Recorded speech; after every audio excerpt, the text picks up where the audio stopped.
All right. What is up, guys? So, Fear No Evil just dropped. This is crazy. So, or it didn't just drop. Sorry, guys. I can't even speak right now. So, we've been waiting for this article for a very long time. And as usual, guys, please let me know if you can hear me in the chat. Let me get everything configured right here. So, we are on the Fantasy Flight Games website right now. I'm going to post a link for you guys to see. And yeah, Fear and Evil just dropped. Please let me know down in chat if you can hear me. We're going to be taking first look right here at the box. And we're going to see what is in it. Okay, so Fear No Evil. A first look at the next campaign expansion for Marvel Champion. Oh man, I am super. Okay, so let me make sure you guys can see that. Yeah, all right. Okay, so we got the full art. Oh my goodness. Wait, was Bullseye? He was not in the original art, right? I think that the other art that we saw only had Kingpin and I think people said that's Typhoid Mary. I don't really know her, but Bullseye is in it, so that's super duper hype. Don't see the article on their site. I just posted the link here. Is there a way for me to pin that? If you look in the chat, yeah, I just pinned it right there. So hopefully you can see that, doc. Yeah. Okay, so yeah, okay, that's pretty crazy. Okay, nice, awesome. Glad you can see it. Okay, guys. Okay, so is Bullseye gonna be a villain, a scenario? Because I think that he's perfect for Daredevil's nemesis, but I don't know. Welcome everyone to the chat. Welcome people. Welcome invited homie. Hope you guys are all having a good morning. Guys, what Bullseye as a scenario? I need him to be a nemesis minion for Daredevil as well, though, because if you guys have been watching Born Again, I mean he's really big there. So welcome Curtis, John, welcome to the chat, guys. Okay, let's see what it is.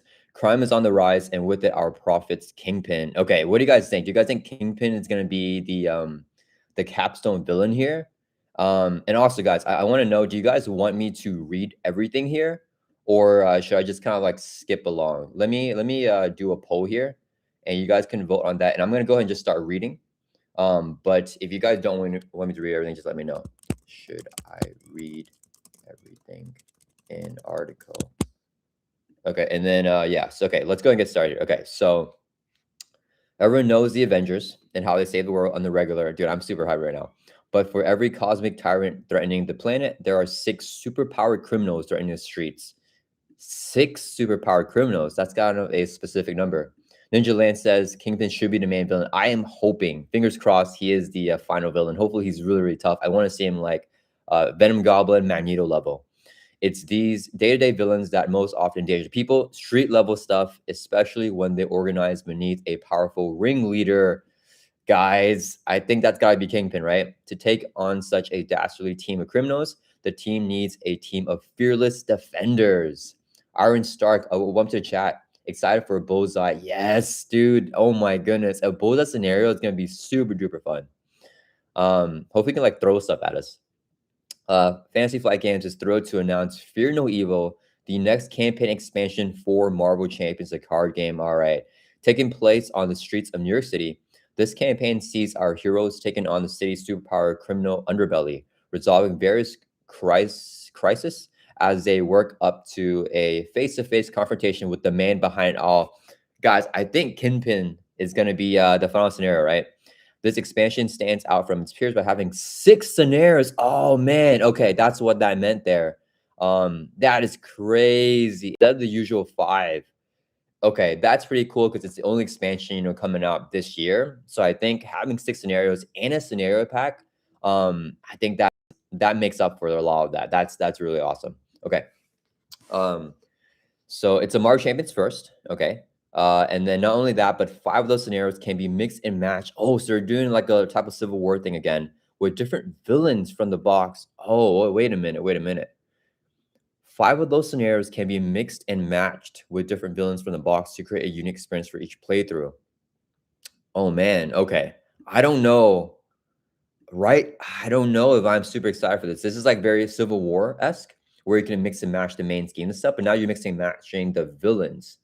but will that make like I almost feel like this mix and match experience makes each scenario a little bit less unique. But I'm gonna have a very open mindset with this. But so far, I mean, my first impression is that I'm not a big fan of that. Like past campaign expansions, each of these scenarios can be played individually or in a various order as a part of a large campaign. Awesome. So I'm glad we're getting a campaign here, and the campaign probably designate which villain. Maybe there's a recommended villain for each scenario, and then it feels more like in tune with the villain's mechanics. And then we can mix and match if we want to. This box also kicks off a new wave of playable heroes, beginning with Echo and Daredevil. Sorry, Echo, but Daredevil getting the hype here. Holy cow. Okay, I hope we see like his hero card or something. It looks like this will probably be the scenarios, but I want to see the hero card. Both of whom come with the fully pre-built and ready-to-play decks from the get-go. Let me see here. What's the pool? You guys want me to read everything in the article? Okay. We're gonna keep on reading everything then. Today, we're providing a first look at the scenario content for the expansion. We'll go over the heroes in their own dedicated previews in the near future. There's a lot to cover for the box, so without further ado, let's go ahead and, okay. Oh my, whoa! It's kind of blurry. Do you guys see that? Let me make sure that's Black Cat. What the heck? So Kingpin like hired Black Cat. We got Rhino. We got Bullseye.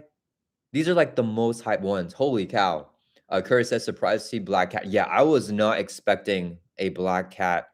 I want to see like better quality first right now, because we're just zooming into this right now. So look, let's just take it. But we have Kingpin here. Where are the other cards? Sorry guys, I just looked at like the villain cards and a Kingpin here. Are these minions or are they villains? It looks like it's a minion. I can't quite make it out. This one I think says villain though.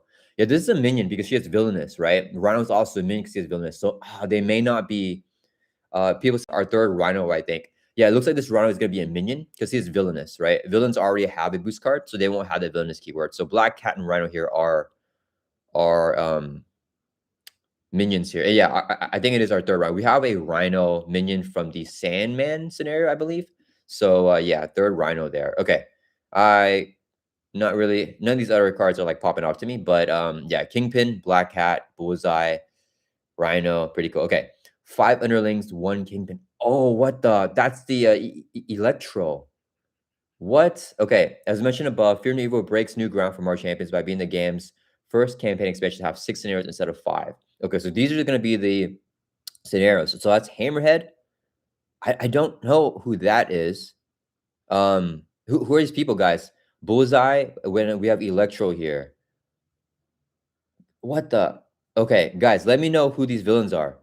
The story of this expansion sees the rise of a new crime spree in New York, orchestrated by Kingpin and carried out by 5 of his greatest underlings. Here we go. Bullseye, Electro, Hammerhead, Purple Man. Oh, that's Typhoid Mary. She looks different than the art there. Nar Aaron's, I went to the chat. Is that Tombstone? Yeah, it looks like him, but I think it's Purple Man. Tombstone looks a little bit different. I am Lord Stark says Purple Man. Yeah, you got it. I don't know who Purple Man is. Typhoid Mary. Yeah. Wicked says Typhoid Mary. David said Purple Man. Okay, so it looks like this is Purple Man. I don't know who that is. And this is Typhoid Mary, which you guys told me she looks a little bit different than she did here, though. I thought maybe it's like different like comic book art. But yeah, I'm excited to see these villains here. As you may have guessed, each of the 5 underlings can be fought as standalone villains. Each of them is deadly in their own right. Okay, so let me see. Okay, so these 5 here, and then we have Kingpin. So no hero preview. Yeah, I'm not sure. Maybe not. We might maybe see at the end of the article. I'm not sure. So okay, we have the Bullseye scenario. I think Bullseye. I'm not excited that they can be interchangeable though. I feel like the campaign experience will be a little bit. I don't know. Maybe not as unique. I guess. Purple Man is a villain. Jessica Jones. Oh, and okay, in the comments. So I literally am watching Jessica Jones right now. I'm on season 2 on the Disney Plus show, and we know Kilgrave. That's not Purple Man, right? We know Kilgrave, and then in season 2 right now, it's like with her mom. So I've not watched the entire show, yeah, is Purple Man in the show too, or is it just in? Yes, he is. Is Purple Man Kilgrave? Curtis says, watch Jessica Jones season 1. Purple Man said, oh, Kilgrave. Kilgrave is Purple Man. Oh, okay. He's not purple at all in the. That's okay. I'm super hyped then. That's Kilgrave. That's crazy. Nara says they might still be designed. The heroes maybe not ready to reveal. No, I think everything has already been designed like at least a year in advance. I think that's what they told us. Like everything's already designed, and then they like release like a little bit afterwards. Okay, that's crazy. They just don't call him Purple Man. That's why he's dressed purple sometimes. Gotcha. Yeah, he definitely has that purple vibe, like with the suit and everything. So that's Kilgrave. So he can just tell you things, and you have to like obey that, right? That's kind of like his power for people that don't know. Okay. Oh, cool. So I know everyone here except Typhoid Mary, basically. I'm not too knowledgeable about her powers. Okay, okay. Let's look at Bullseye. I think which one are you guys most excited for here, guys? I think Bullseye. I think I'm super excited for Bullseye. Oh, there's a teaser for the heroes at the end. Don't worry too much. Okay, you know what? Okay, thank you, Nine Tails. Let's do a poll right here.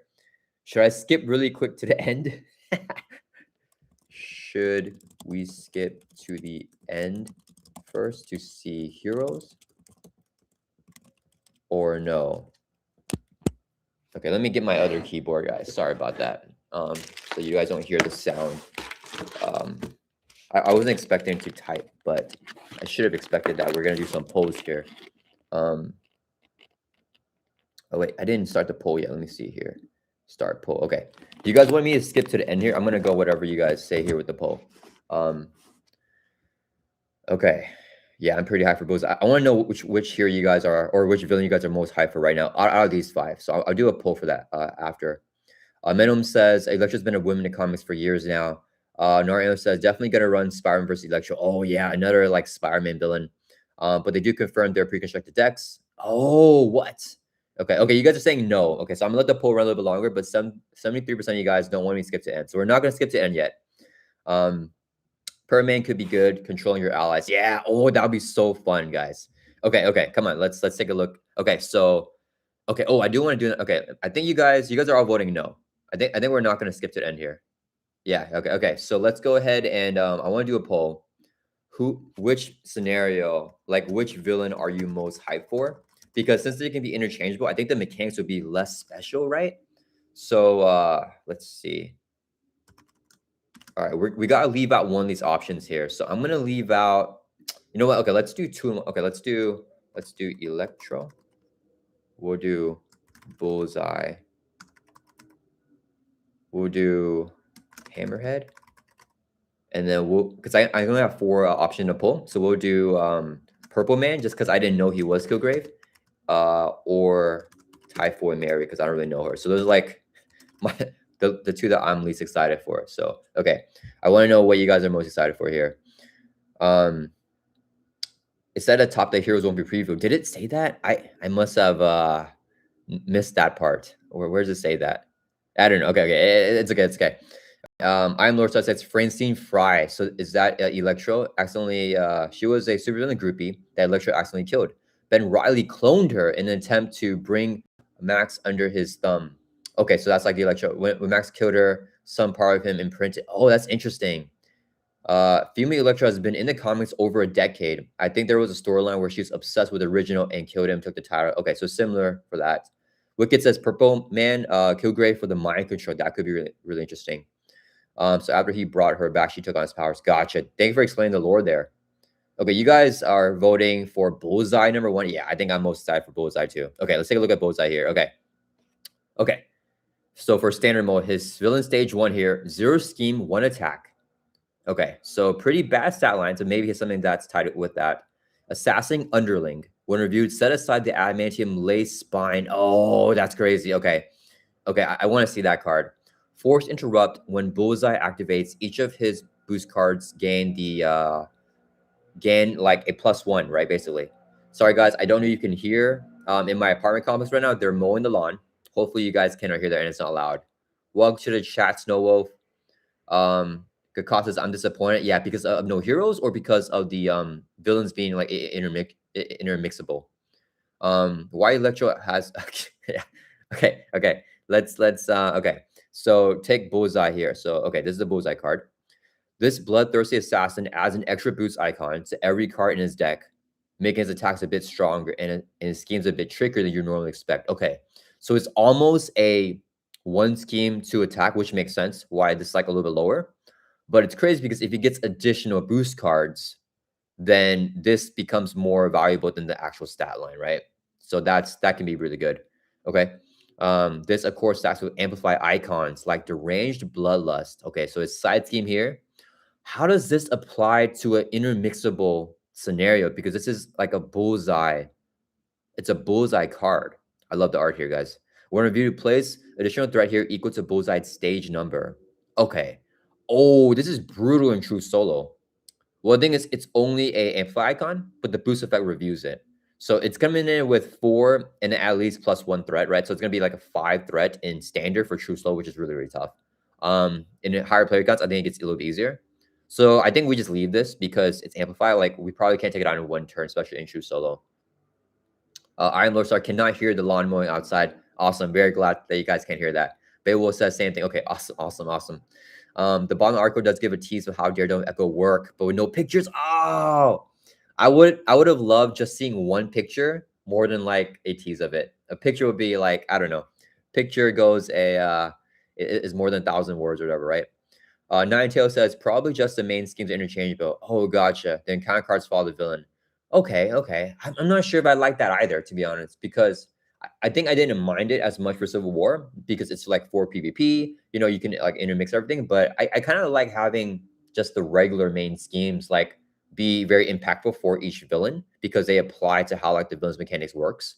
So maybe we'll have recommended main schemes, which will like be more like in tune with the villain's stuff.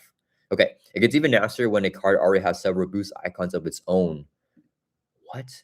Oh, geez. Oh, I love this. It was attack against Overkill as a boost effect. 3 boost icons and Overkill. Okay, this is going to be great for deterring leadership and chump blocking, which is, you know, the strongest strategy in Marvel Champions. So I love cards that deter that. When reviewed, choose to either give this card to the villain as a face down boost card or remove a persona support. Oh, guys, so many of you guys told me about this. You guys called this that Bullseye's mechanic would like take out stuff like Karen and Foggy. He removes persona supports from the game. Someone called this too. I apologize. I forgot who called this. Someone specifically called out in one of my comments that he would remove your persona from the game, not just like discard it. So like whoever called that, did we put that on our bingo card? I'm not sure, but that is a huge prediction. I'm gonna make sure I find out who called that.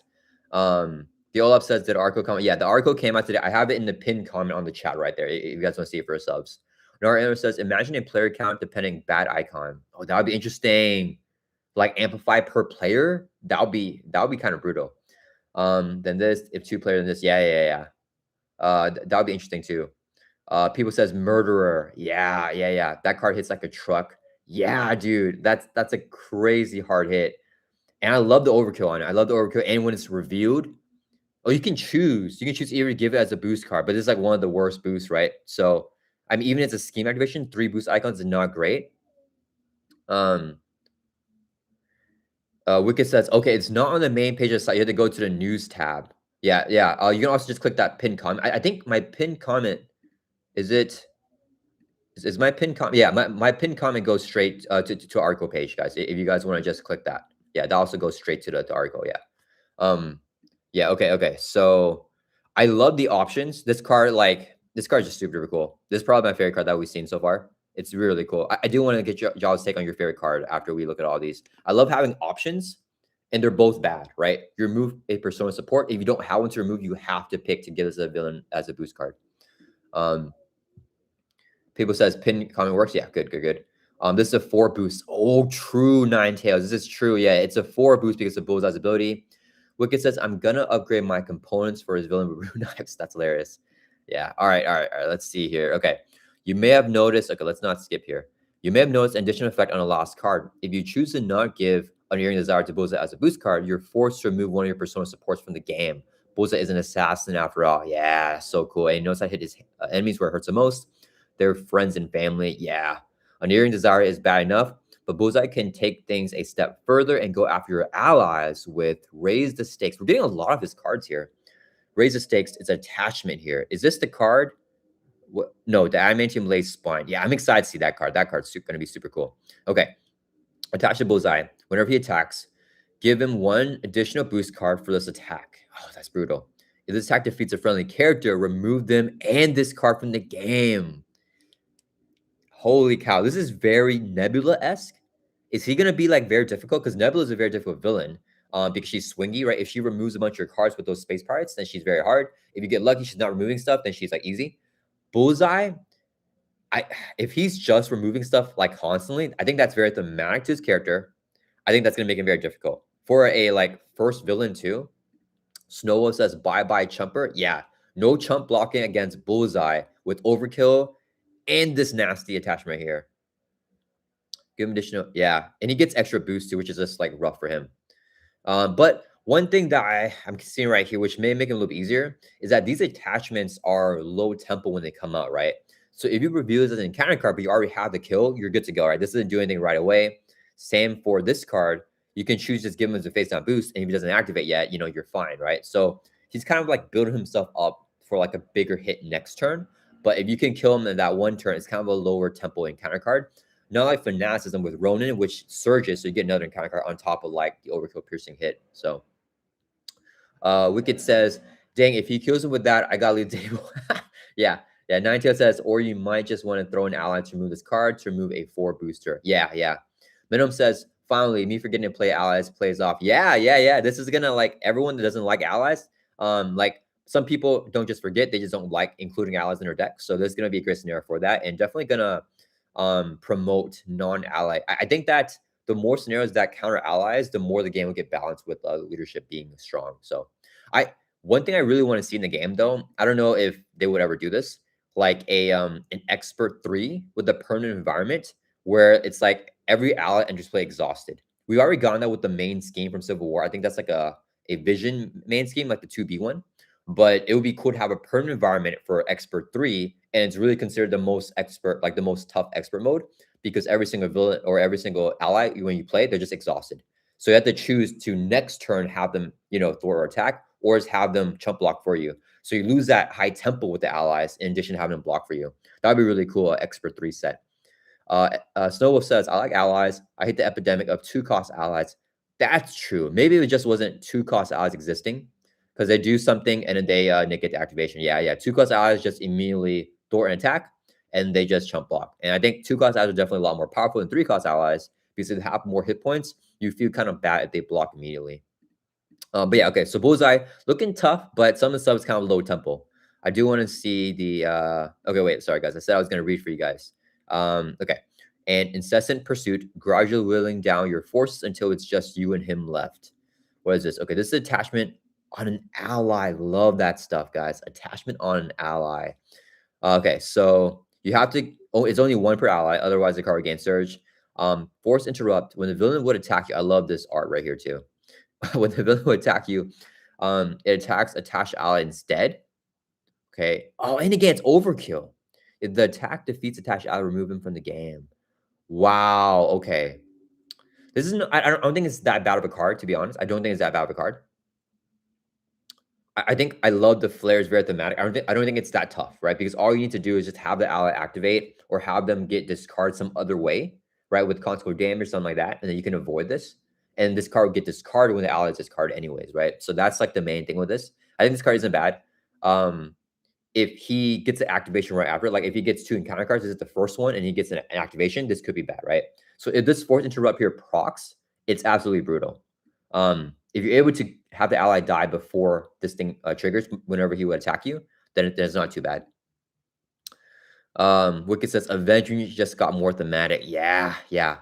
Mega Over says, give Bullseye super strength or flight. Oh my goodness. Here it has so much overkill mechanics. I feel like super strength would be good for him. Yeah, because I think if you stun lock, confuse lock him, he kind of gets neutered. So maybe the lacing, the adamantium or the lace spine. Okay. So let's see. Okay, Bullseye isn't all offense. After revealing his stage 2, what's this? This is stage 1. So we set aside for stage 1. Stage 2, I guess, puts it into play. He gains access to the adamantium lace spine. Okay, this is super thematic. What does it do? Okay, attachment permanent. Oh, it's permanent. Oh, guys, I love this. I love this so much.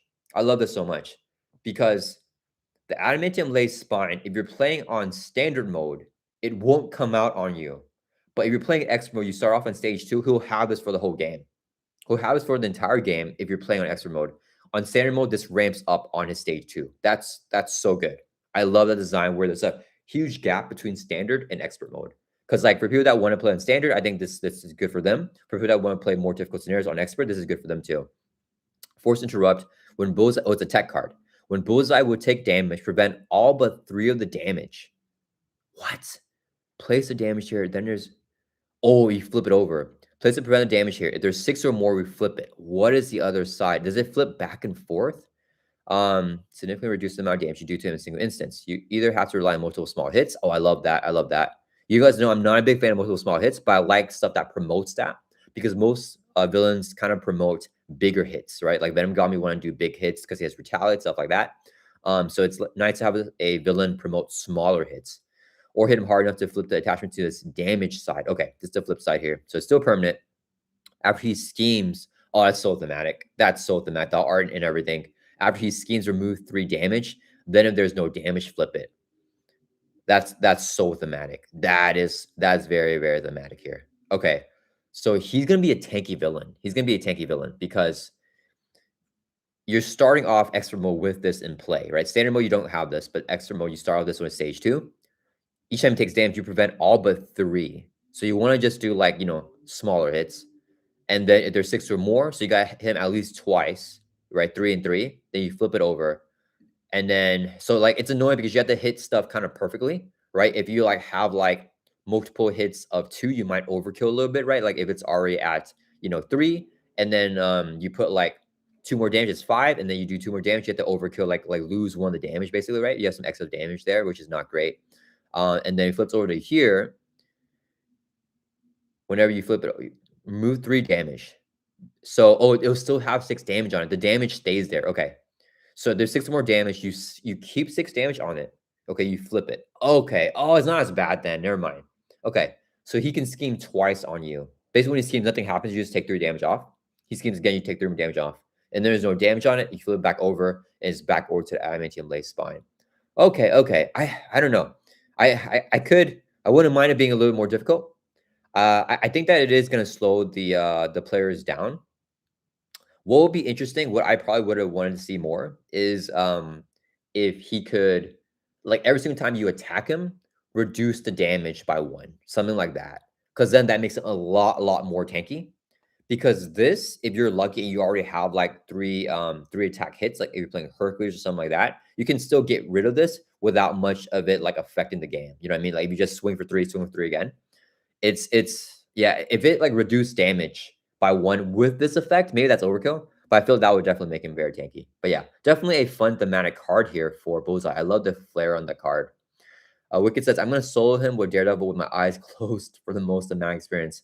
That would be fun, huh? No, I mean, no, there's no way. Like, if one day I'm able to like do a live stream of me playing games, maybe I can play a closed like eye game, and you guys tell me like what to do. Would that work? I don't know if that work. Cause like I can't feel like where the cards are, right? I mean, you guys could. Oh no, I can't. I have to look at chat, so I can't play with my eyes closed, anyways. I don't know. I don't know how that could work. Invite Homie says you can use incessant pursuit on a bad identity specific ally to take them from your deck.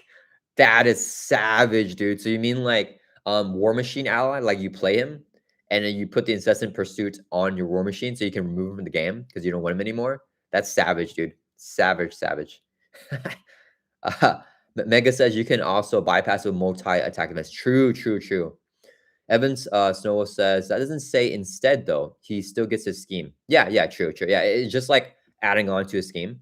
Yeah, I still wish that it was something more like maybe if it was 1 scheme, hews him all the way up. I think that would be a little bit more like pressure. I just feel like it's a little bit not as difficult to take care of, right? Like maybe if this given like +1 scheme on this side too. I don't know, just something more for me. Venom says, I know it's early days, but Bullseye already feels like a deck tester scenario. Really? I can see it becoming a fan favorite. I totally see it becoming a fan favorite too. I don't know if it's a deck tester because Overkill, I think it's still not the most, how do you say, it's not the most prevalent mechanic in Mario Champions. I wish that it was. I think it's becoming a lot more popular now, for sure. But I think that it's still one of those things like, oh snap, like overkill. That makes the scenario like more challenging, you know. But yeah, I can see. I mean, it's already probably one of my favorites. Like just looking at it right now, I'm super hyped on this. People says unless you put Braille on the cards, yeah. Madifer says someone just informed that they made an escape the raft scenario. Wow, I made like in this box. I made a custom scenario for that with Ron last year, and it made it so nice, nice. Snowball says autokill should be a base kit rule. The keyword should be reworked. That would be great. Yeah, like okay. Back on the idea of an expert 3, guys. For expert 3, okay, if they make that in the future, allies interplay exhausted and the villain just has permanent overkill, right? I think that's like that alone makes it like expert 3, right? That's super duper good. It could literally just be the same exhaustion under fire and master plan, but you have that permanent environment coming into play. Wicked says, I'll just go Spiral Woman with quick whip and thwip whip against him to make him do nothing. Yeah, I think, yeah. The thing is, it looks like he's pretty easily status locked, right? And if you status lock, if you confuse him, then he's not able to trigger this activation thing here with the schemes too. So like he looks tough, but it looks like if you just status lock him, he's like pretty much done. But maybe on his villain 2, stage 2, we might get steady. That would be really cool. Really cool. Snow says, real talk right now. What is the purpose of an ally with like 4 hit points? Still in the range of 1 attack, 1 thwart, then a chump. Basically, overkill would add value to allies' hit points. No, I mean, I think there are allies that like have good value with 4 hit points. Like whenever I'm playing like Thor, I know Lady Sif only has 3 hit points, but like for heroes that need more thwarting, it's really nice to have that like tanky ally to activate more times, you know? Um, Hi Jones says, I just finished reading the article and this is just awesome. Awesome. I guess this one will be the one. Really? You think so? Okay. I'm super hyped right now. I mean, I love the design of Bullseye. I think that he looks like one of the coolest scenarios that we've gone in a while. But I'm not the biggest fan of that you can intermix the scenarios so far. So we'll see a little bit a little bit later on in the article what that means because I'm not sure what it means. I think someone mentioned that we can mix the main schemes, which I'm not the biggest fan of again, right? I hope that's not a thing like that to do like constantly in the future. Manafer says, my expert 3 at the moment is allies take +1 consequential damage and a villain gains piercing and overkill. Oh, very similar to my idea. Yeah. Piercing overkill on a villain is great as a permanent thing, and then allies take +1 consequential. That's good too, because that kills your 2-cost ally chump blocks with 2 hit points, right? So that's actually a very good way to have allies still activate on turn that they're played, but then like because of the extra consequential damage, they can't chump block for you. Yeah, that's cool. All right, unfortunately, that is it here for the Bullseye scenario. Man, I want to see a stage 2 so bad, guys. Oh man, I'm sad we only get 1 stage. I wonder what his stat line is on stage 2 and 3. Oh man, I would love to see like a 3 attack with like disability. It would be crazy. Yeah, that would be super cool. Okay. Let's move on to Electro here. I wanted to ask you guys something in the poll here, but I forgot. Let me see. So guys voted right here. 48% of votes for Bullseye. Okay, yeah, I agree. I'm also most high for Bullseye. And we have 25% Purple Man or Typhoon Mary. That's Kilgrave for anyone that watches a Disney Plus show or the Netflix series. I mean, for Jessica Jones. Electro 22%. You guys aren't excited for Hammerhead? Only 6%. What? What? Come on, guys. I'm more excited for Hammerhead than Typhoon Mary because I don't know anything about her. But I think Hammerhead's gonna be a fun scenario. Okay, Wicked says, I think the mix and match is gonna be like Thunderbolts, but for Kingpin having these other villains as minions. I don't know because he already has Black Cat and Rhino as like these elite minions, right? So I'm not sure if he's gonna get more. Heroic says, I didn't see anything for Hammerhead. Really? Oh, that's dirty. Okay, let's move on to Electro here, guys. Okay, so we have her stage 1 here. 1 scheme, 1 attack, but she has a little activation asterisk tied into the scheme. When reviewed, sorry, drink some water here.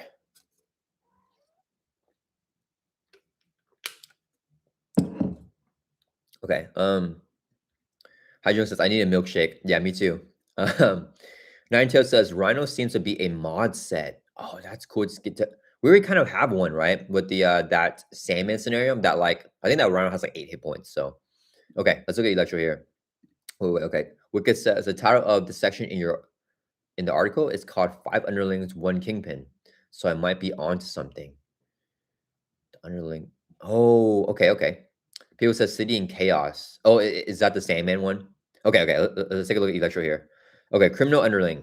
When reviewed, find electric charge attached to Electro and place 2 per player charge counter. I do like it when a villain has like this type of thing, like this like permanent attachment, but I like it like Bullseye's where it's not extra upkeep for me. You know what I mean? Like I feel like Bullseye's it's pretty easy to like know what it's doing here and like know like, okay, I gotta do this. Like some of them have like upkeep, like Visions is brutal, the mass form thing, because like when the villain phase begins, you have to flip it. So like that's hard for me to remember. This is easier for me to keep track of. So I'm hoping that the Electro one is like a mechanic that I can keep track of more easily. Dead Expo, welcome to the chat, dude.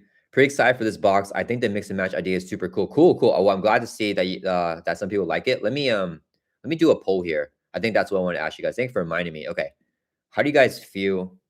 How do you feel about the mix and match for?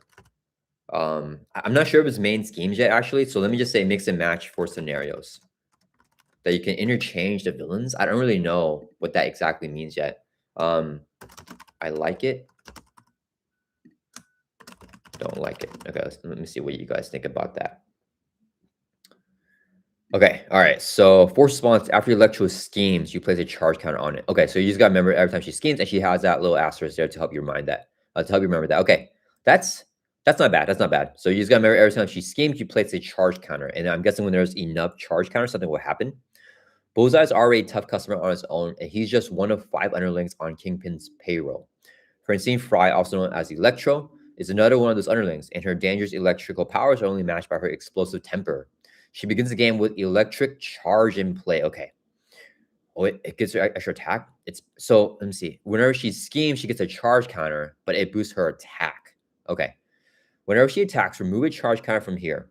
When she attacks, remove a charge counter. Okay, so you gotta remember every time she attacks, you just remove a counter. You give Electro an additional boost for the attack. Oh wow, another boost card. Oh, overkill again. Again. Oh, I really like that. Okay. Hero action spend energy. That's so the mag right there. Or 2 resources of any type to remove a charge counter. So you keep her charges at bay or else she'll overkill. Guys, I'm loving this overkill right now. Haijang says, oh, I think the mix and match of the main scheme is not balanced well. Really? Mix and match of the main scheme is not balanced well. Okay, I'm not happy about that then. Naito says, why wouldn't we vote after we see at the bottom? That's true. Okay, I'm gonna leave this poll up because I'm gonna see what you guys think because maybe some of you guys already saw it, and also just like the idea of it. You know what I mean? Because I'm not the biggest fan of just the idea of it, but we'll do another poll after we take a look at it. Yeah. So this would be like a poll, seeing what you guys think about the idea of it. Beowulf says, I'm not sure what they meant about mix and match, honestly, but let's keep reading. Yeah. Okay, all right. Let's keep reading here. So we got another overkill here. I'm loving the overkill design. Okay, let me end this poll because it seems like you guys don't think that's a great idea for a poll right here. I have another poll idea that I want to know from you guys. The overkill. Are we loving the overkill mechanic? So far, because I feel overkill is pretty ingrained in the Bullseye scenario. I think he has there's enough overkill stuff, and Electro because it's like her permanent attachment. I mean, it's pretty tied into her kit as well, right? Like the overkill thing is always going to be like at the forefront. And I think that's really cool. Okay, stacking 2 per player charge counters. Oh, I love that it scales per player too, right? Wait, or is it only the one reviewed? I think it's only the one reviewed. Yeah, okay. I mean, yeah, that's fine. Electro gains additional boost cards on her attacks by spending charge counts from this attachment, and she gains additional charge counts whenever she schemes or her charging up side scheme is defeated. Let me see. Charging up. When defeated, place 3 charge counts. Okay, so I'm guessing all of her cards that kind of do this type of thing, right? Holy cow. Man, the threat thresholds are so high on these schemes, guys. They're super duper high. I like that it's amplified. I think it's balanced with amplify. But in true solo, this is a lot of threat. Probably going to take more than 1 turn to remove unless you're built out already. And the amplify makes it not as bad, but they're bad for these scenarios because she gets extra boost cards. Bullseye gets extra boost as well. Yeah, I don't know. I don't know about this one. This might make it like pretty tough. Let me see. What do you guys want? You guys all love it so far. 95% of votes love Overkill, so that's good to see. Chico Rexia, welcome to chat. I don't like it either. The main schemes. They're pulling something similar to Civil War, yeah, which makes the villains less unique. Yeah, that's what I'm worried about. Like the villains being less unique, like kind of like gives me some hesitation. Cause like when you have a main, like what's the main scheme I love? Okay, you guys will disagree, but I love the Ronin, the Accuser main scheme, stage 2B, because that one's so unique to Ronin. Like every single time he has a power stone, you can't remove threat from that scheme. So you always have to play around, making sure that you have the power stone if you want to thwart that main scheme. I think that's so unique to Ronin, right? Like Venom Goblin has, like, you guys know I love Venom Goblin the most too. Like 3 main schemes, very unique to that scenario, right? So like I feel like it's the mix and match kind of don't feel as unique if you can mix and match them, you know? Mega says Captain Marvel and Wonder Man are gonna have an interesting time with Electro. Oh, with their energy resources, right? Because they can ease. Oh, yeah, and they have a law of economy, so they can easily get rid of the charge counters here, right? And then we took a look at the charging upside scheme. Haijung says we definitely need backflip. Yeah, backflip, guys, still goated card right now. It's still gonna be super good. Snow says, Ronin, are you okay? Do you need a crisis line? I mean, Ronin's fun, guys. Ronin's fun. Heroic Skeleton, the main schemes weren't the issue in Civil War. It was the villains themselves that were not unique due to PvP balancing. I don't know. Like, I think, yeah, I mean, the villains, I don't know. I do feel like, okay, I'll say this. From just the box, I felt the villains did feel same to each other, but they also felt unique in their own right, right? Like, Spar Woman's identity was like suddenly confusing you. Captain America's with the overkill with the shield. Iron Man's like building up the techs. And then Captain Marvel has like the overkill. I almost felt like it was the main schemes that made them feel samey, like in my opinion. So yeah, I don't know. I will say that with the Sentinel SmackDown, I didn't like that She-Hulk literally had the exact same card as Captain America, right? Captain America's Super Show Serum is the exact same as She-Hulk's what's her card? Focus Rage, like the exact same text. So I wasn't a fan of that, but Bill says you haven't checked or noticed boost icons are almost all of them 2 or 3. Oh, interesting. Yeah, I have not picked up. Let's take a look at these again on Bullseye. So yeah, 3 with overkill. That's brutal, but that's gonna be 4 with Bullseye's ability, and then raise the stakes 3 booster. Okay, this one's just a 1 booster there, and lace spine is a permanent attachment. Okay. Does this come in the? No, it's permanent. So I don't think it's goes into an encounter deck. I believe.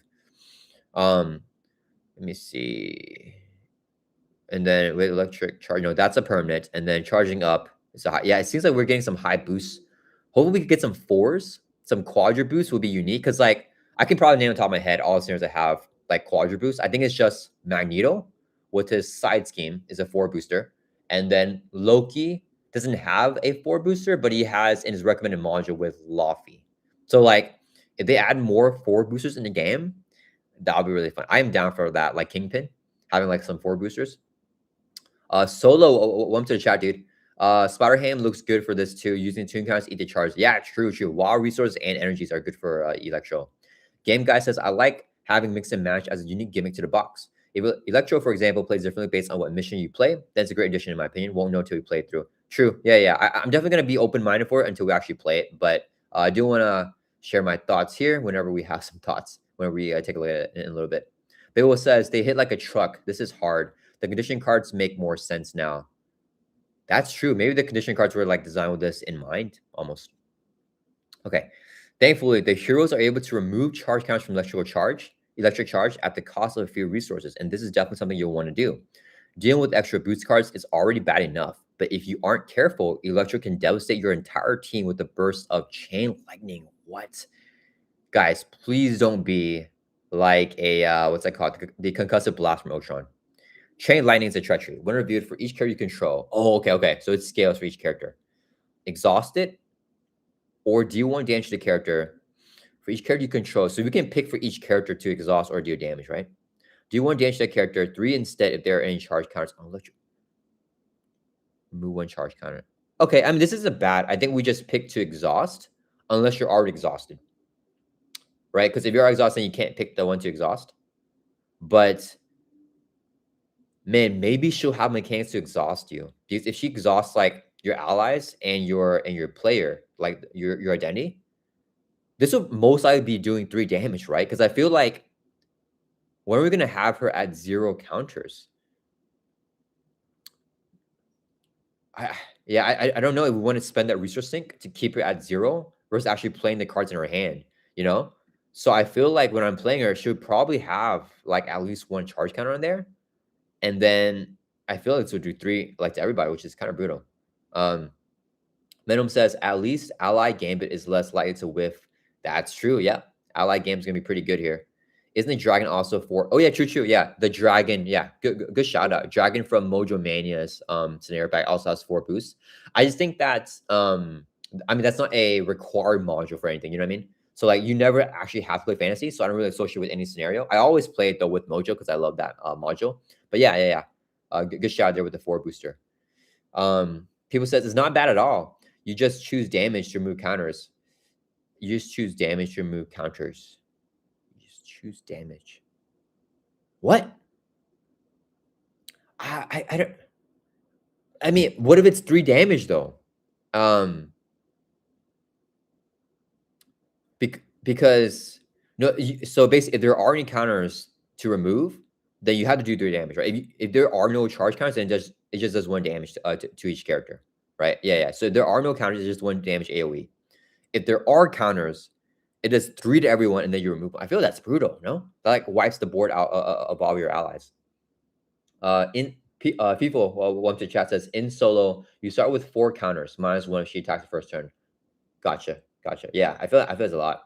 People says like it's a good use for 1 hit point allies. To exhaust or like because like this card scales. So I feel like the allies, like you essentially don't even want your allies out because like they either get exhausted or they like take damage, right? And even if you don't have allies, it still hits your identity. People says the chance that you could take 3 damage is pretty. Yeah. I feel like the chance that you take 3 damage is pretty high. I feel like this is kind of a brutal card. Ninetale says each character is a separate choice. So the first character is taking 3 damage. First character is taking 3 damage. Maybe remove the final counter and then. Oh yeah. That's a huge shout out. Yeah. Thank you for explaining that. Yeah. Totally right. Ninetales. Okay. Yeah. So you can choose each character at a time, right? And then it's 1 at a time. So if you pick your identity, for example, and there's 1 charge count on your Electro. Oh, that's what people means too. Okay. Thank you. Okay. I got what you guys mean now. Sorry about that. I didn't understand earlier. Okay. So what you guys are saying is, for example, if Electro has 3 charge counters and you have 3 allies, all 1 hit point left, when reviewed for each character you control, you choose 1 of your allies, 3 damage, kills the ally, remove a charge counter. You choose another ally, you kill the ally, 3 damage, remove a charge counter. Last ally, you kill it, remove a charge counter. And then now, for yourself, there's no more charge counter, so you can choose D1 damage to yourself. Okay, gotcha. Yeah, that is like a mass remove charge counter type of card. Got it. Okay. Okay, and then what else we got? The most efficient way to clear counters is through the use of printed energy. Oh, is it printed? Hold on. Wait. I thought wilds work. Spend energy. No, what? Wilds work for this, right? Spend an energy resource or 2 of any type. Yeah, wilds work for this. I'm not sure what this is referring to. Printed energy. But hold on. I'm not sure what that means. What is this? If you have no cards with the printed energy resource in your hand, this card gains surge. If you have no cards with the printed energy in your hand. Okay, so it's never going to whiff. Otherwise, for each printed energy, you choose. Oh, man, we're just talking about earlier how Captain Marvel Wonder Woman might be good for this. Maybe they will suck for this because she siphons their energy as well. People says, yeah, you can use the wild. I don't know why the article says that. Yeah, I'm not sure either. It seems like the printed stuff, I feel like wilds are better for this scenario because you don't want printed energies. You want wilds that you can use as energy to remove the charge counters, and you don't actually want energies. Noah says, behind on the stream. Oh, but you're reading Bullseye's spine wrong. You only place prevent damage onto the spine to cause the flip. So swinging twice for 3 does not place any damage. Wait, what? So swinging twice for 3 does not place. Oh, wait, did I read that wrong? Okay, let me see. Did I read that wrong? Let me see. Okay, when Bullseye would take damage, prevent all but 3.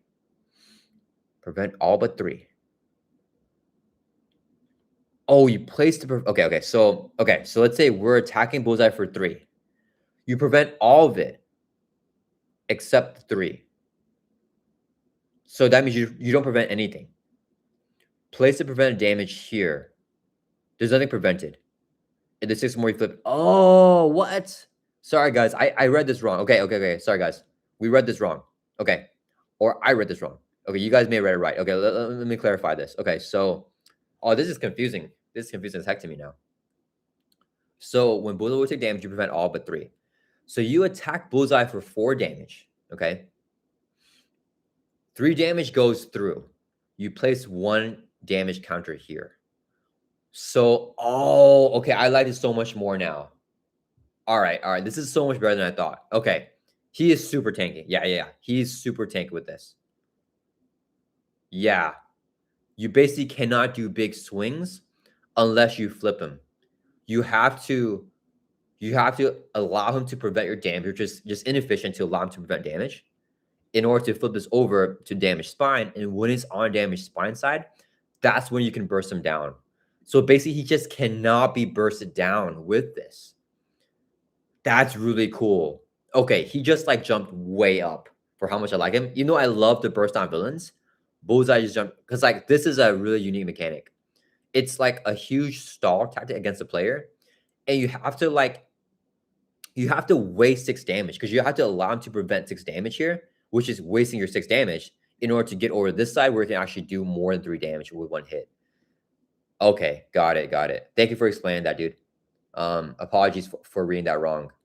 Wonder Man is in pain. Yeah. Wonder Man immediately countered, didn't even last 1 expansion. That's hilarious. Haijung says, 3 swing web kick, Web-Warrior Fanatic, Spider-Man cries. Yeah, dude, that's gonna be tough. I mean, so if I'm playing this with Spider-Man, I definitely want to just maybe play a swing web kick. You know, it'll have 5% damage and prevent 1 more damage. Flip him over here and then go for the burst on the damage spine side is what I want to do. But yeah. Fabian says, why I don't see the news on the FFG side. I'm not sure why, but I posted a pinned comment there. So just look in the chat. There's a pinned comment. If you just click on that link, then you will be able to go straight there. Can I? Is there? Let me remove this. Let me actually. What do we do? Let me, because I didn't title the pinned comment. So let me remove that, and let me type another pinned comment here for you guys. And I'm going to make sure I type article link so you guys can see that article link here, because I am Lower Sauce says it's not on the homepage yet. Yeah. So I have the okay. So I just made a new pinned comment, and it says article link there. And you guys can click straight on that link to go straight to the article here. Yeah. Okay. All right. Let's see here. So okay, we read chain line. We read the energy overload, and then even if she cannot punish you directly for negating her charge, I'm looking at the Luke Cage art. Oh my goodness, we got some cool Luke. Okay. Sorry guys. Let's finish this real quick. Okay, let me not scroll down because I'm gonna get sidetracked. Okay, even if she can't punish you directly for negating her charge, Electro can always leave your upgrades drained of power. Leave your upgrades drained of power. Oh, gotcha. Forcing you to make a hard decision on whether you're spending your extra resources. No, what is she gonna do? Attachment, is it to you?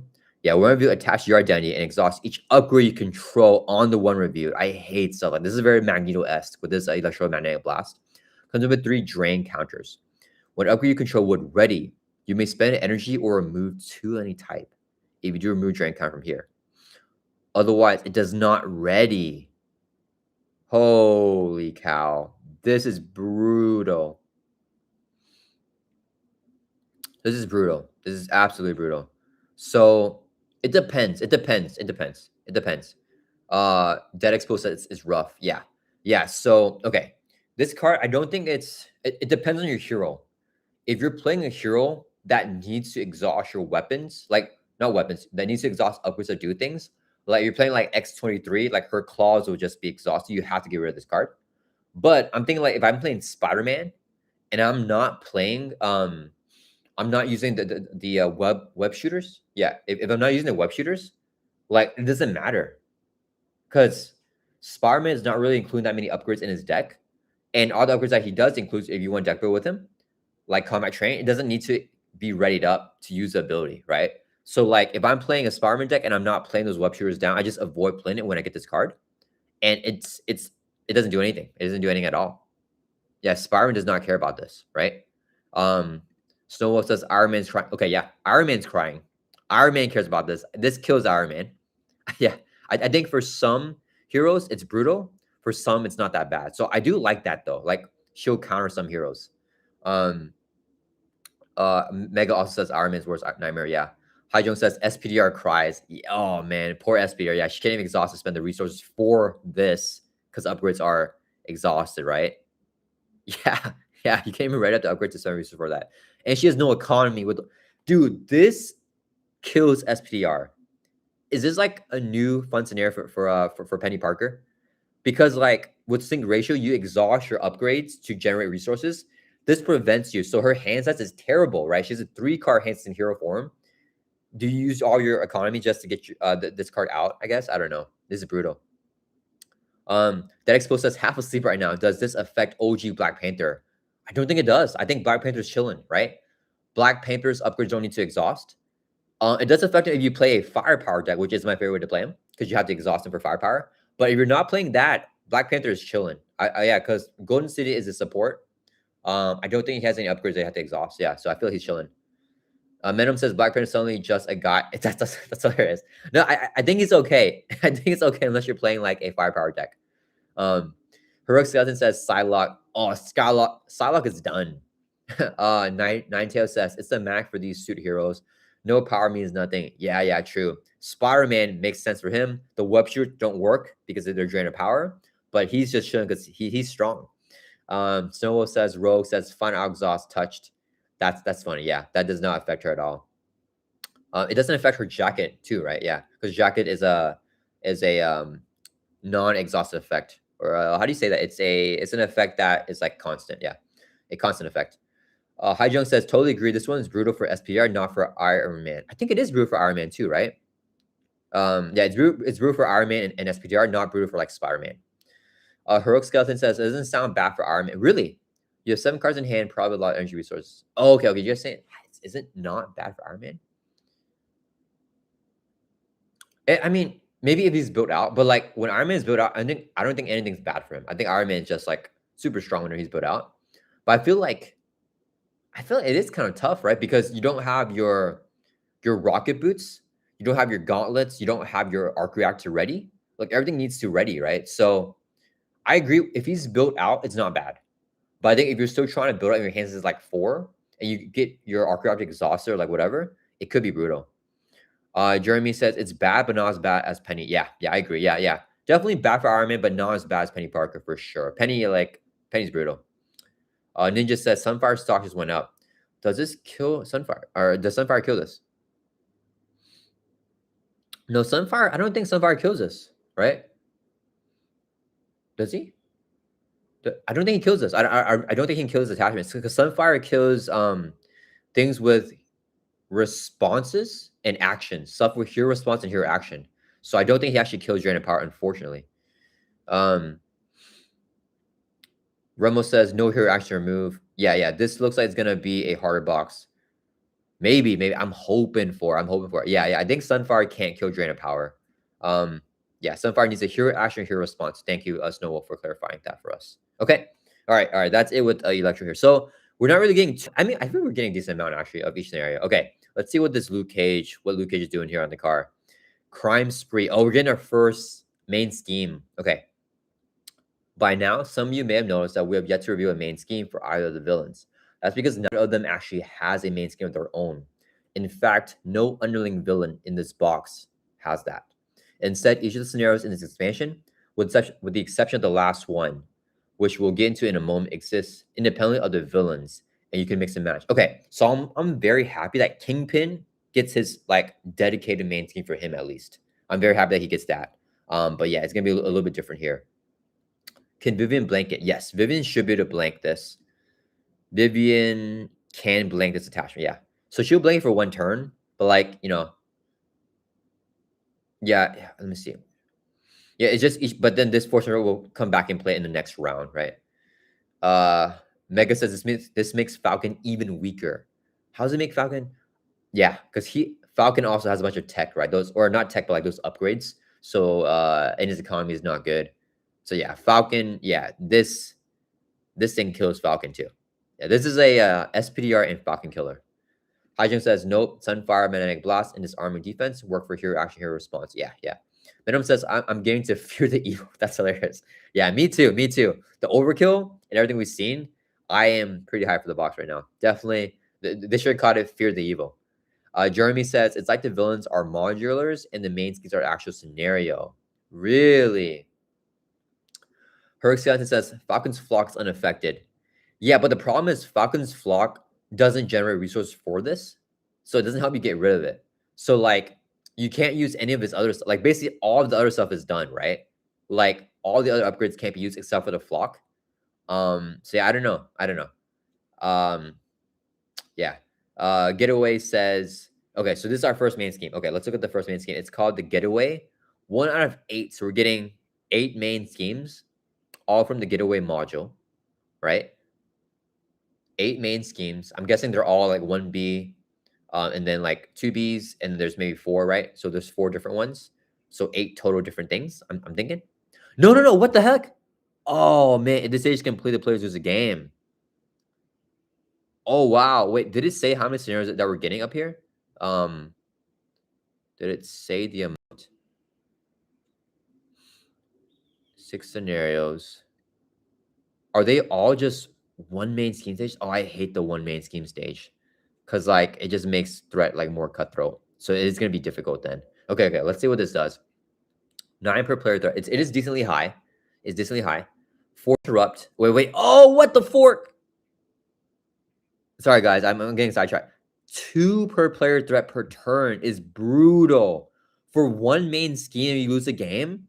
That's like more difficult than Ronin. What the heck? People says, I don't think that's how that works. The Getaway is the name of the set. Gotcha.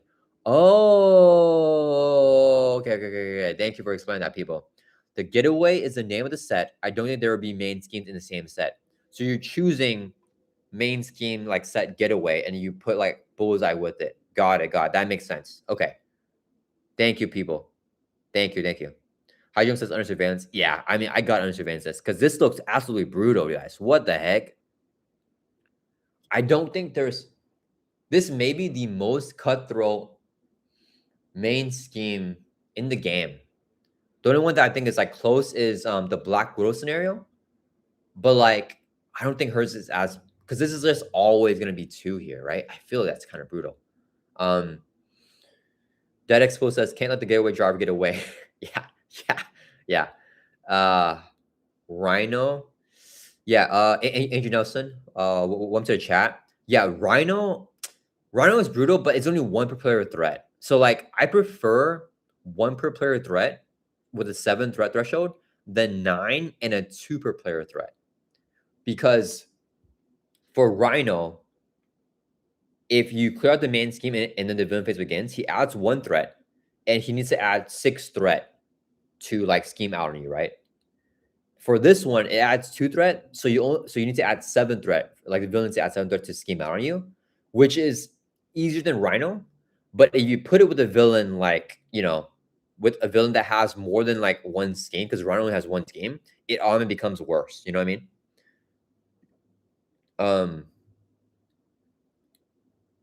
Under surveillance looking really good right now. Yeah. People says keep reading the article. Okay. Let's get to it, guys. Okay. So my first thoughts though, I'm liking this mechanic more now. Like I'm liking the fact that we have mixable main schemes if they come with a whole module. I think that makes it more interesting. Yeah. Okay. One of the scenarios is a getaway, which sees you and your fellow heroes engaging in a classic high-speed car chase with the chosen villain. The goal of the scenario is to keep the main scheme clear of threat. What scenarios keep the main scheme clear of threat? Okay. Since every bit of threat on it represents the distance the villain pulls ahead of you. That's kind of fun and thematic. Okay. So the more threat, the further the villain is away from you. Okay. So when you clear a threat, you're like closer to them. You're like on top of the car, like Luke Cage here. In that vein, the villain gets a head start by beginning with out front and 2 initial threat, which turns all damage you deal into threat removal. Let me see here. Oh, we got Daredevil here. Jumping and leaping on the car. That's super cool. Okay. Permanent attached to villain. Oh my goodness. A lot of these permanent stuff here. If there is no threat on the main scheme, flip this card. Okay. Attached villains attached gain ranged. When the villain would be dealt any amount of damage, remove that amount of threat from the main scheme. So you basically just can't damage him. You have to catch up to him first. You have to clear off. You have to get to the car.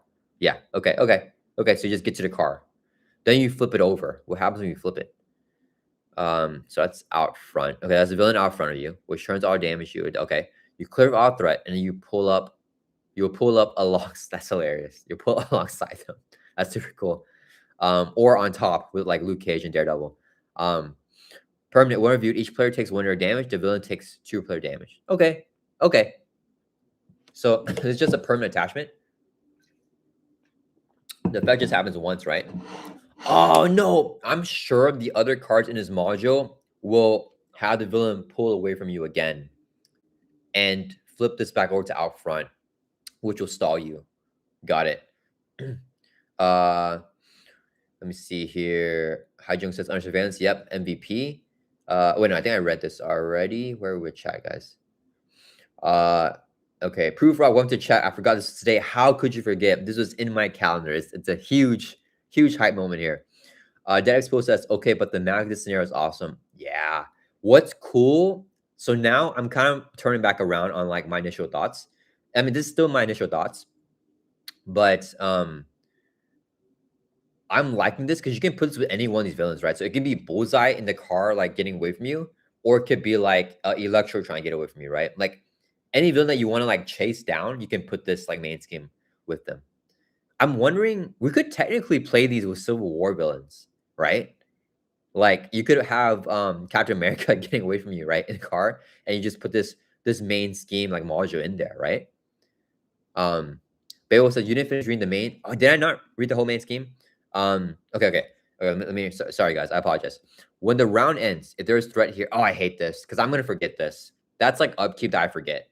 Like beginning of the round, end the round, I stuff like that makes me always forget. Okay, that drops us down a little bit for me, but okay, it's probably just a me problem though. When the round ends, if there is threat here, so if there's any threat, there probably is gonna be a threat, right? Because the villain adds 2 during the villain phase, and then the round ends at the end of the villain phase, not in the player phase. So we probably got to do this, unless you can remove threat during the villain phase, right? So do each of the following. You got to do both. Place a speed counter. We don't know what that does. If alongside is in play, flip it. Oh, it flips it. Otherwise, place an additional speed counter. If alongside is in play. Oh, what? This is brutal. What the heck? I feel like this is going to be the recommended module or the main scheme for Bullseye. I feel this is it for Bullseye, right? Because dude, if you put this with Bullseye, I feel like Bullseye becomes like a top 10 difficulty scenario because he's already difficult to rush down, to burst down because of the adamantium lace spine, right? You can only do like 3 or less damage unless you choose to flip it, which like will take a while as well, right? To get into the damage side. So you can't burst them. And with where are we looking at here? And with this thing here, it'll keep flipping basically every single turn to the out front side where you can't do damage to them. When you would do damage, you remove it as threat instead. So like combine this with Bullseye getting away. That's really tough, guys. I feel like this is gonna be Bullseye's scenario, like his main scheme. That's gonna be tough. And it's very the Mac too, right? Okay. Where are we chat? Okay. People says Electro would be zip zapping instead of being a card. True. Venom says it feels like you could put a lot of villains in here fairly easily. Yeah, true. Yeah, I think Bullseye for sure. Bullseye. Yeah. Bill says, I told you, yeah, you didn't finish reading it and it's worse. Yeah. Jeremy says it's forcing you to burst a villain when you're up close. That's brutal. Yeah, and Bullseye doesn't let you burst him. So like with Bullseye, it's gonna be a tough scenario. This is gonna be super fun though. It's gonna be super fun, but very, very tough. I'm very excited for this. I'm very excited that it's tough, and hopefully there's easier ones for people that want to play a more easy game. So you can mix this getaway module with something else, right? Yeah, Bullseye into getaway. That's gonna be crazy. In the clutch, welcome to chat. Admit it, you're getting tired of Venom Goblin and Ronin. Never, never. My favorite villains, I like have to hold myself back from playing them all the time on the channel because you guys get sick of me playing them. If it was up to me, every playthrough would be Venom Goblin and Ronin. Those guys are fun, guys. I mean, maybe not Ronin every single time because he requires a specific type of deck, but Venom Goblin, for sure, I can play him like all day long. People says, I usually try playing medium low power decks, but this expansion looks like it will test me. Yeah, I'm excited for that. I'm excited to be justified in using high power decks. Bill says it's at the end of the round, so unless you move threat on the villain face, yeah, you have to move threat on the villain face, or else it's always gonna flip. And then Bullseye is gonna be so tanky, like one of the tankiest villains ever. Which feels the man because he can never die, or he can die, but like it just feels like he's never dying. Sonic says, has anyone bought from End State Games? I've seen have a lot. Really? End State Games? I have never heard of that. Let me End State Games. We'll take a look at that at the end of the chat if I remember. So please remind me at the end of chat, and we take a look at that. I have not shopped there before, but it looks interesting. They have some outprint packs for people. I hope the heroes are equally strong. Otherwise, we'll have another Galaxy Most Wanted box. I don't know about you guys. I think the community is ready for another Galaxy Most Wanted. Time for a poll, guys. Let's do a poll here. Get your votes in. Do we want another Galaxy's Most Wanted level difficulty box? Yes, no, but near it.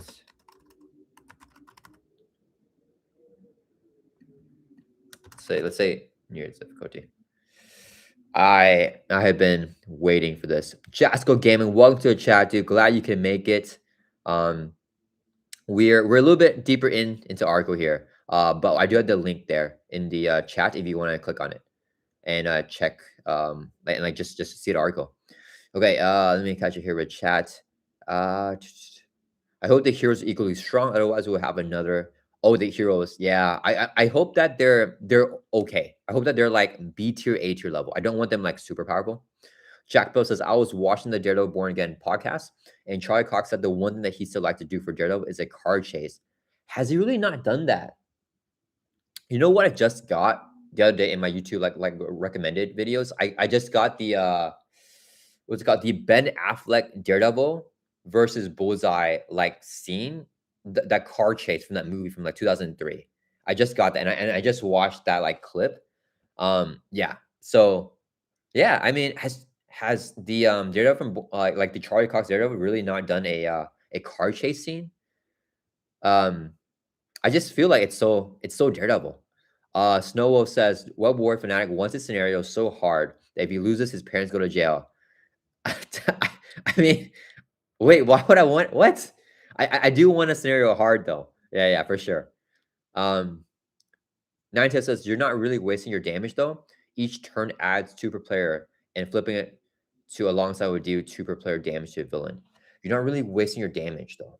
Each turn adds 2 per player and do 2 per player damage. Oh, I see what you're saying. Because the damage is prevented, but you get to do 2 indirect damage, right? Or no, you do 2 damage to the villain, but you take indirect damage because like the card hits you. That's so thematic. I can't get over how cool the flair of this card is, but I see what you're saying. I don't know, because the thing is, you have to do small instances still. This really promotes small instances, right? Because if you do a swing web kick, you hit the villain for 8, then you remove 8 threat from the main scheme instead.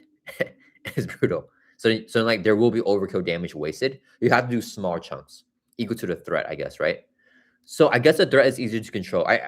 I'm seeing what you're saying here. The threat is easier to control, but you have to be very particular in how you do damage. Guys, I need a way. This is gonna be brutal. So I think this would be for Bullseye, right? We need to give Bullseye Retaliate 1. Imagine Bullseye with Retaliate 1 with this scenario. Brutal. Sonic says End State Games is based in Singapore. Okay, God. Is the shipping bad? Because if the shipping's bad, like if it's tough to ship over, then it's not gonna be like feasible for a lot of new players, you know.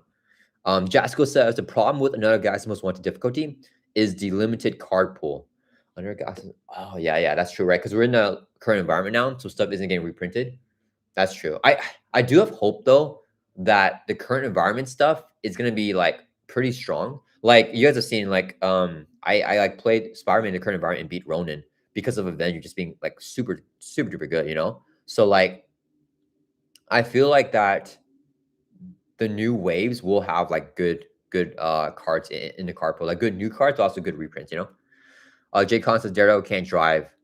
I feel okay. Yeah, that's true. That's true. I feel like he can though, right? Like I feel like he can sit in a car and he can like radar sense everything and then like be able to drive. Maybe a little bit dangerous, but yeah. Jasko says we only hope. Yeah. I have faith. I have faith. I have faith. Protection's gonna love scenario. That's true. Yeah, protection because you're doing low damage anyways, and you can like retaliate for damage. Um, and oh, if you could do what is that called? Hard to ignore. Hard to ignore is a killer here. Hard to ignore because you can remove threats during the villain phase, and then you don't have to proc this thing right here because there's no threat when the round ends. Hard to ignore MVP. Definitely want to do a protection Daredevil game against this with the Bullseye for sure. Um, Bullseye with super strength and telepathy and that's absolutely brutal, dude. Absolutely brutal. Venom says someone hasn't watched Hear No Evil, See No Evil. Yeah, that's funny. Pibble says Ghost Spider and Nightcrawler are going to be fun. Yeah. I think protection is gonna swing here. Okay, let me see these votes here on the poll. So, do we want another Guys Most Wanted level box? 30% of you guys, 31% says yes. Shots, you guys. I agree with y'all. 20% says no, and then 49% says near the difficulty. Okay, so like I think 80% of people want something more challenging at least. You know what I mean? Like we've been getting easier boxes lately. I think yeah, the most difficult villain is probably like Apocalypse One in the current environment. I think Anar Amos has talked to me about this before.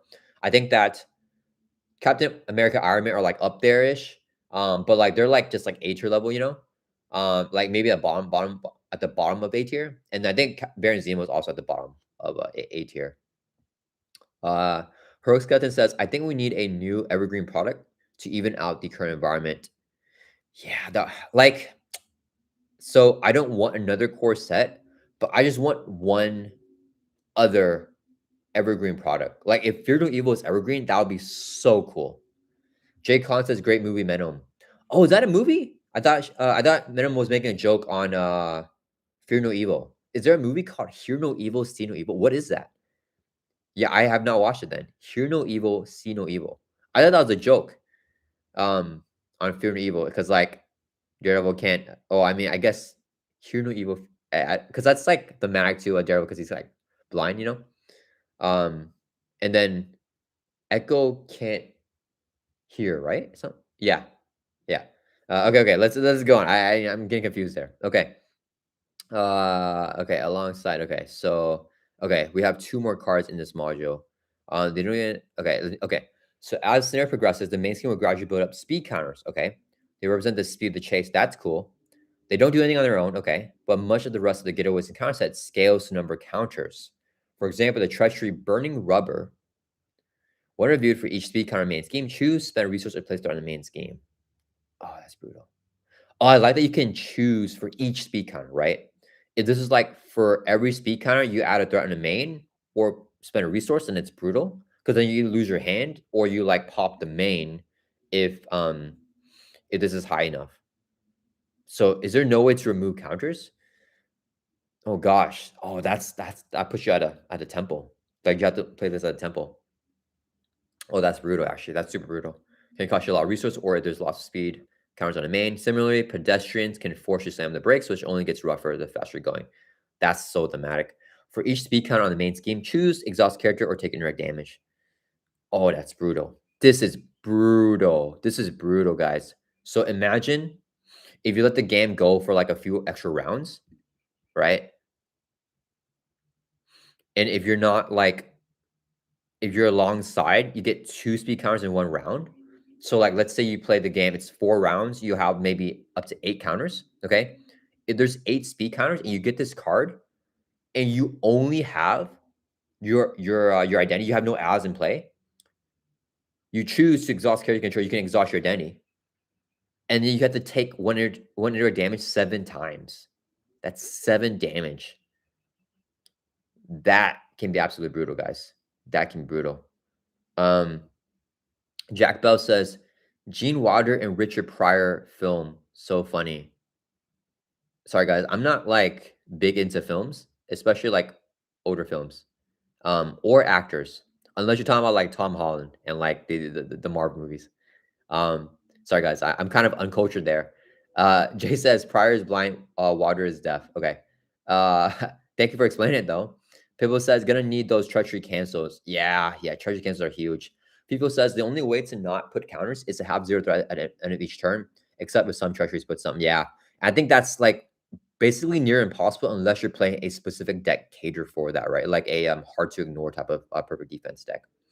Ninetail says if you're alongside, you only get 1 counter. You get 2 if it didn't. Oh, am I reading that? Sorry, guys. My reading is not good. Alongside play flip. Oh, right. Okay, so you want to be alongside because then you don't get a counter. But if you just leave it out front, then you play. So if you're building out, it punishes you because you get additional speed counters on there. So you want to always. But then if you're doing this, you're taking constant indirect damage too, right? If you're constantly flipping it to the alongside, it looks brutal. This looks super tough. Like I'll say this right now. I think that like I haven't even seen like all the cards yet, right? Because they've only shown us, these cards here. And they've only shown us they haven't even shown us the Bullseye stage 2 and 3. But right now, I think Bullseye with this main scheme on expert mode, I think it is the toughest scenario in the current environment. I think it's tougher than APOC 1. Like just my initial impression right now. I'm not sure if it's gonna like for sure be like that, obviously, but that's my prediction. Like it looks tougher than APOC 1 because it looks like the toughest scenario in the current environment so far because you have to play at such a high tempo, you can't really build out, and then when you're playing at high tempo, you can't even burst down Bullseye because of his stuff, right? And even if you focus on stats locking Bullseye, this is still going to be accelerating on you, I feel like this is super tough. I think it looks crazy tough. Yeah. So yeah, I don't know, guys. That was tough. Okay. What is this one? So we got another one here. Protection racket, stage 1A. Why is there a question mark here for the out of 9? Okay, so this is a so we got the getaway module, and this is the protection racket module. Truce, welcome to the chat. You just got in. Daredevil was finally near. Yeah, I'm so excited. People says, I think they have to give a different recommended for Bullseye. It looks like a crazy combo. Yeah, now that you mention it, I can see that. I feel like I don't know. I want to see with Bullseye though. Maybe like for the campaign, it's like required. I don't know. I would love it with Bullseye though. I think it's the mag for him, like to like be driving away too. Yeah, but it looks super tough. Rob, welcome to the chat, dude. Just tuned in. Yeah, we're looking at the article right here for Fear No Evil. Proof Rock says the underlying villains don't have their own main scheme. You can randomize them. How cool. Yeah. Let me see here. So you guys voted. Yeah, so majority of people, 35% went yes, Gax's most wanted level difficulty, and 43% went near difficult. So for sure, guys, I think most of the community, near 80% here, wants a more difficult box, and I think we're getting it right now. Bullseye will getaway, top tier for sure. Okay, all right, guys. Now that we've seen how a scenario works, I do want to revisit that poll. So let me ask you guys here. Okay, so we're gonna revisit the poll. What do you think of let's do mix and match main schemes? Love it, hate it. I think I love it now. I think just seeing how it's implemented, I'm like flipped around. Yeah, I think I love it. I love this type of thing here because it's not like Civil War where it's just the main scheme, but like it's like a whole module. And I feel like I like that a lot more to really feel more like I get that the villains still may feel a little bit bland, but I like that they really imprint with this, Beowulf says, I'm not sure if I get it. Can you explain how it works? Yeah, okay. So basically, if you can pick a villain like Electro or Bullseye here, right? So you choose one of them, and then you will have this getaway. If you choose this getaway main scheme set, then come and play. You put this into play, the stage 1A and 1B, and then you include the rest of this module in the counter deck. So cards 2 through 8. So like for example, this is a permanent card attached to villain, but you'll shuffle this into the counter deck. Like all these getaway cards get shuffled into the counter deck.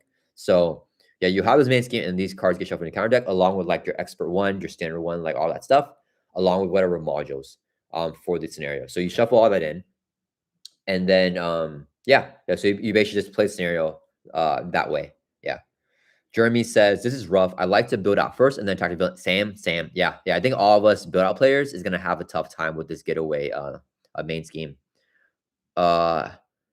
Esta Alex says, I thought of making custom scenarios by changing only main schemes. They stole your idea, dude. Mega says, I think they're going to be sticking to the mix and match so it's compatible with PvP. Oh, I hope not. I hope not. Because like, I hope not. I don't mind it here. But I do like scenarios that have like their own like imprint with the villain's mechanics specifically, right? Like I want to say it with Kingpin. So maybe if they give us always 6 scenarios and we have one not mix and match and the other 5 are, maybe. Yeah, I don't know. Mega, let me see. Beowulf says, so it will be Bullseye. No. So we don't know if Bullseye is gonna be with the getaway, but yeah, you can choose Bullseye and the getaway and standard sets. Yeah, so you can choose that way, but you can also choose to have Electro with the getaway, right? They're all like mix and match. Yeah. Roboto says, I think it's perfect for these low level criminals that could be involved in it. Low level criminals that could be involved in it. Yeah. I feel like that's the mag too. Additionally, it's not held back by PvP like Civil War was. Also, protection racket looks so cool. Okay, we gotta take a look at this protection racket thing. People says it's better than Civil War since each main scheme has its own module. Each main scheme, yeah, true. In Civil War, it was only the main scheme. Yeah, definitely agree with that. Ninja says the getaway only having 8 cards seems extremely low. I feel like 8's a decent amount because like you gotta think about like standard one, that has like 7 cards, but it feels like it's imprints the game, you know? Solo says basically choose a villain and a main set. Yeah, exactly. Yeah. Beowulf says, I'm not sure how I feel about it. I need to try it out. Yeah. Maybe I should have put an option here. But we only put love and hate it. 87% of the votes love it. Yeah, I agree, you guys. It looks exciting here. I think if we get this every single box, I might get sick of it. But right now, like for just one box, it looks really cool. Okay, let's see how cool this one is.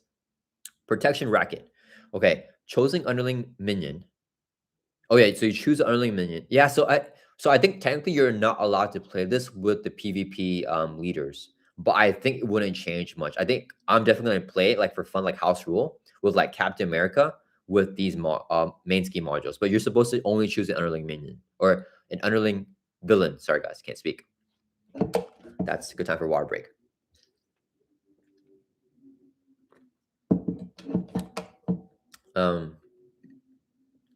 Beowulf says, it's definitely going to be weird for new players. Maybe, yeah. It's hard to understand how to create the encounter deck for the first time. Yeah, and it's already pretty explicit in the main scheme. That's true, dude. That's true. Like, I know when I was a new player, I played, I don't know how many games I played wrong because it's just confusing. I don't know why Mario Champions is such a confusing game with the rules, but I did not understand how to set up and create the villain deck. And even my very first players on YouTube, like very, very early on, I never included the I didn't include the standard expert sets. Yeah, because I didn't know that you include them. Like even though it says on the main scheme setup, to include them, I just didn't know. So like my first few games of March James had no standard like standard one, expert one, because I just didn't know. So I just played the villains, on like stage 2 and 3 for expert mode, but I didn't know that you include that. So yeah, I think it's gonna be tough for new players to yeah, I don't know. Yeah, I do feel like it is a little bit harder for new players. So it says, also you choose the order of the underling minions when play. What? Do you really? I don't like that. So in campaign mode, Solo is saying you choose the order of the underling villains. I want it to be designed for me in the campaign. I want like I can mix and match like later on, but I want the campaign to have something like set up for me to just like, brain dead, just follow along.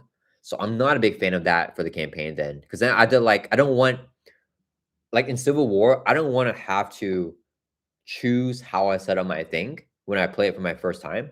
I want things set up for me. Like I want the recommend. That's why I love playing recommended stuff.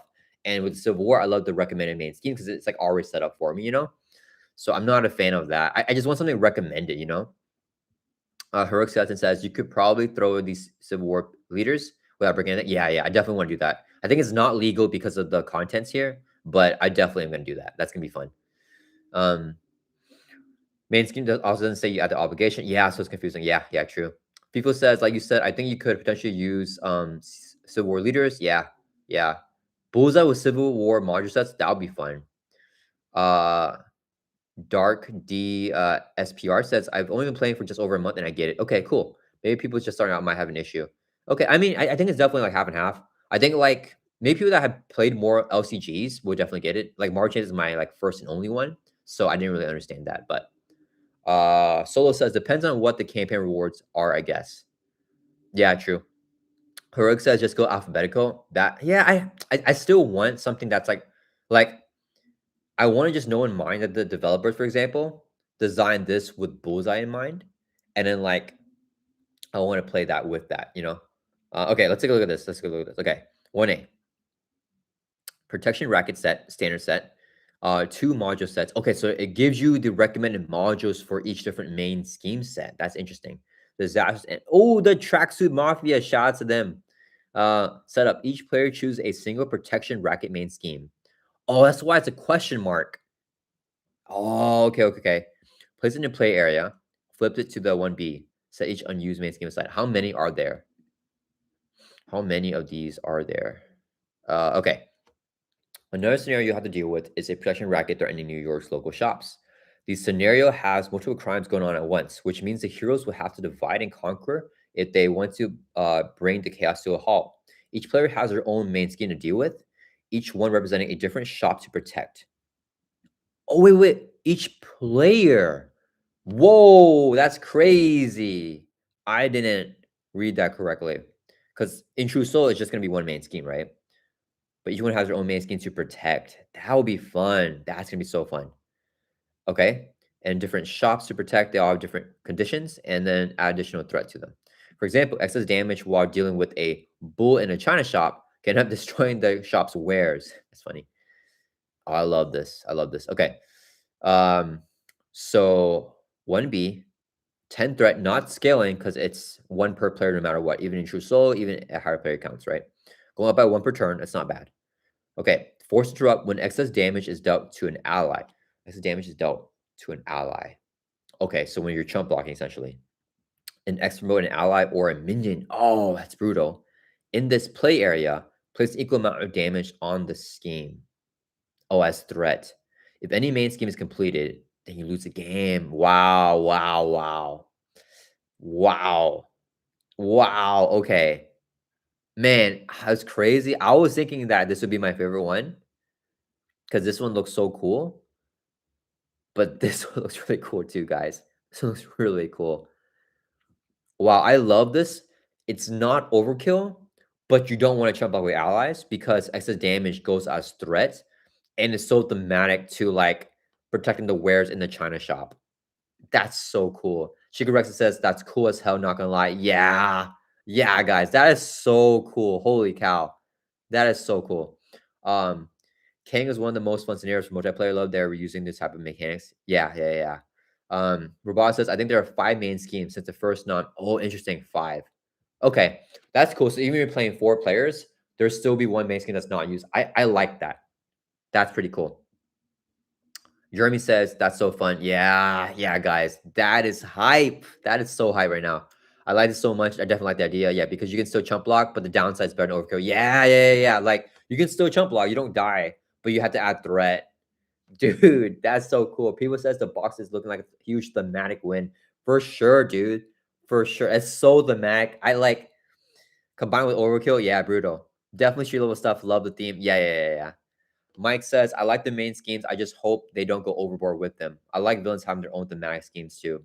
Yeah, true. Yeah. We'll see how it plays out. But yeah, I mean, I haven't even seen the other ones yet. Bull in the China Shop is my favorite one right now. Because like, dude, like I love the overkill mechanic thing with this. I love like in expert mode, you can't do extra damage to a minion. That makes sense, right? Because the minions are in the China shop. You don't want to hit them too hard. You just hit them like kind of softly so that they just die. Because if you do too much, you have to add extra threat. That's so cool. That's so cool. Yeah, people says very thematic. Yeah, Mike says all these schemes are super thematic, and that's my favorite part of Mario Champions. Same. I don't know. Is my favorite part? There's so much I love about the game.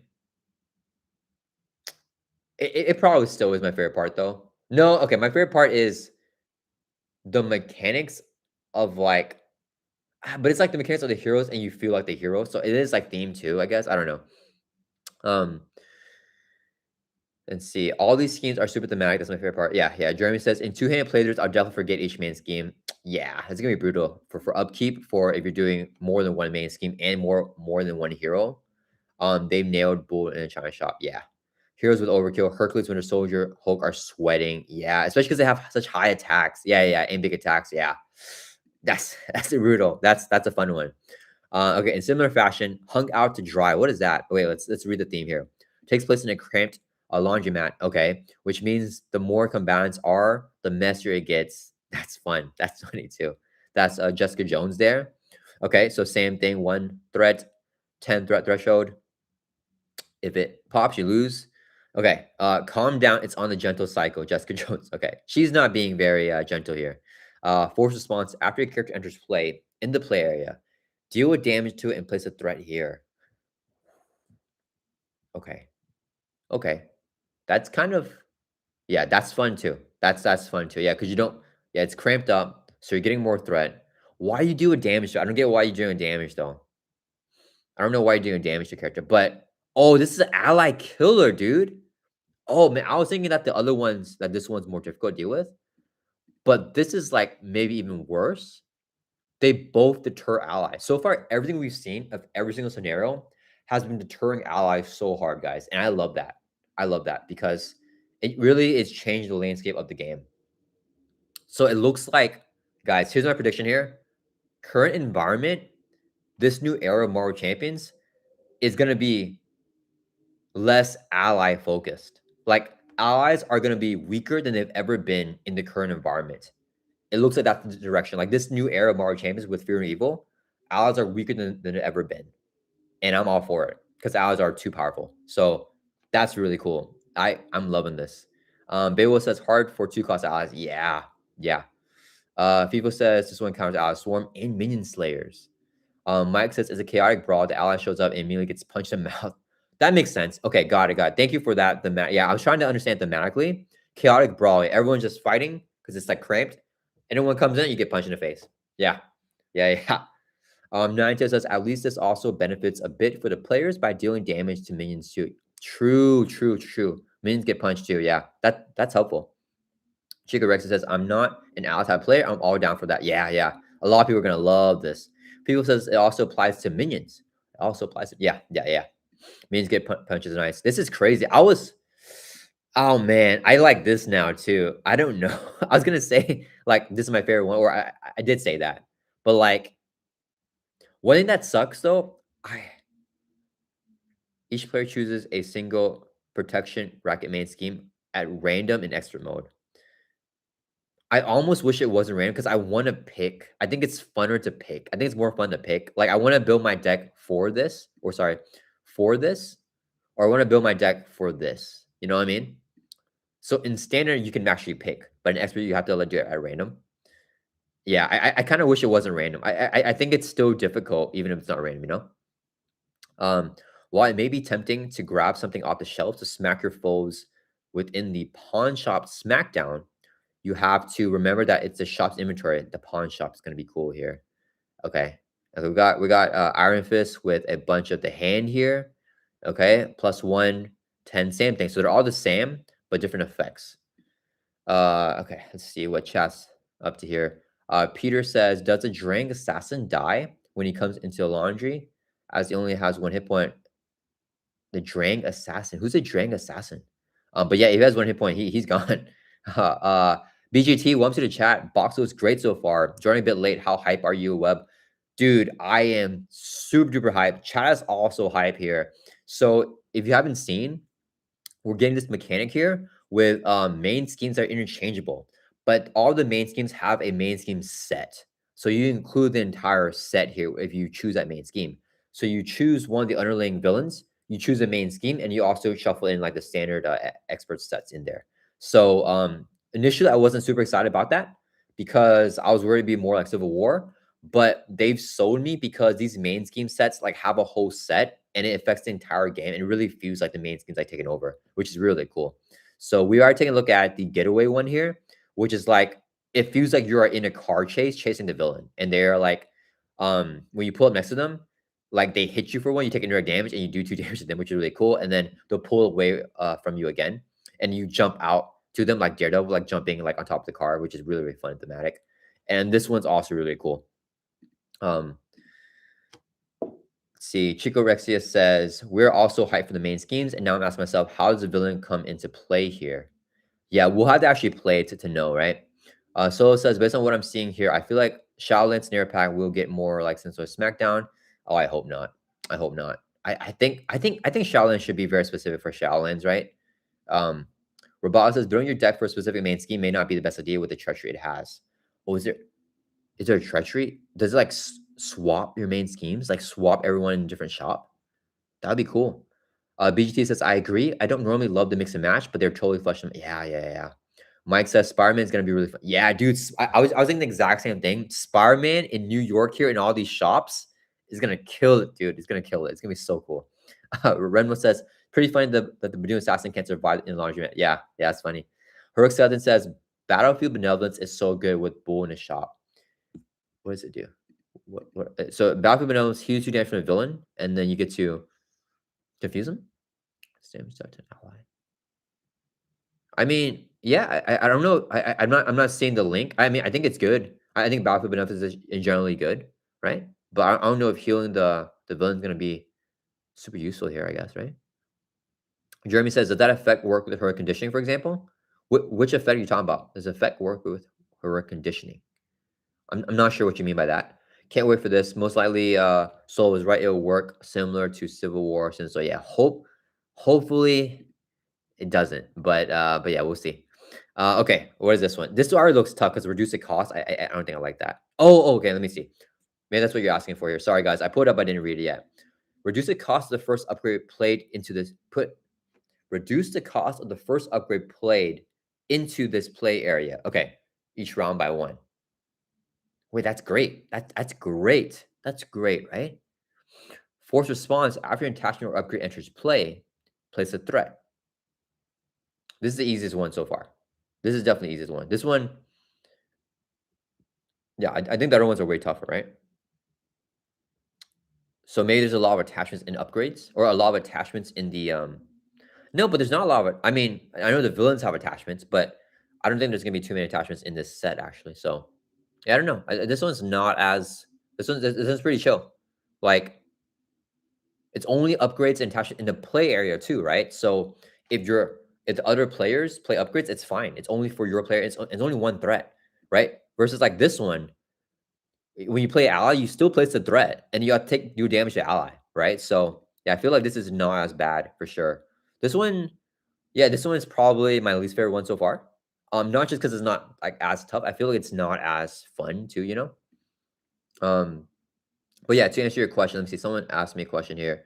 Does that effect work with her conditioning? Yeah. So I think for her conditioning, it applies for that. Yeah. Yeah. So you play it, it's only 2 costs. And then yeah, and then you place a threat here on the main scheme. Yeah. Let's see. Oh wait, which one deals 1 damage to everything when you go into play? That's what I meant. Oh, the laundromat one. Yeah, it's the one that does that. Jeremy says, if there's 2 players, does the discount work for player A to play an upgrade on player B? If there's 2 players, does discount work for player A to play an upgrade on player B? Oh, yeah. Oh, that's what you mean. That's what you guys meant. Okay. Yes. Yeah, it does. It does work. Yeah, because you reduce the cost of the first upgrade played into this play area. So if you play her condition says play under any player's control. So you play it for another player's play area, and that upgrade is under that player's control. So since it's under this play area, you do get to reduce its cost by 1. Yeah. Jeremy is yeah. People says probably easiest. Yeah. Beowulf says it's a super easy scheme. Maybe plays 2 threat way better. Yeah, like it's weird because the other ones look super duper tough. Like they're absolutely brutal. Like this thing is brutal. This thing is arguably even worse. Um, this one, I feel like it's almost more advantageous, right? Like I feel like if you give me the option to reduce the cost of my upgrade by 1 and place it on the main scheme, I think I'll take it more than not. You know what I mean? But I mean, obviously, you don't want to play multiple upgrades per turn because then, like this, and attachment, like you can add more threat, like more than 1, and this only happens once. So like I get that, but like I'm usually not playing like 2 upgrades per turn is like max, right? Like I'm usually not playing more than 2 upgrades per turn. So Box of Fear, welcome to the chat. Are what? Are you just for Fear No Evil? Box of Fear? This is perfect for you. Peter says the July 24th release date is killing me. Yeah. Wait. Oh, is that the July? Sorry, I can't speak. That's the date? July 24th? Oh, nice. We predicted end of July in our prediction stream. That is awesome. No, that is great news because, dude, I had a poll on my channel. A lot of people thought it was going to come out in August. So July 24th, that's not bad. That's not bad. I'll take it. I'll take what we can get. July 24th, I'll take it. Yeah, it's fine. That's fine. That's better than August. Obviously, June would be great, but July 24th is not terrible. Right now, it's April. So we got May, June. Oh, man, it's 3 months. 3 months feels kind of bad. Yeah, I don't know. Yeah, Andrew Nelson says, nice to have one easy scheme. Yeah, true. Yeah, Mike says it's a pawn shop, so it'll probably have a bunch of attachments.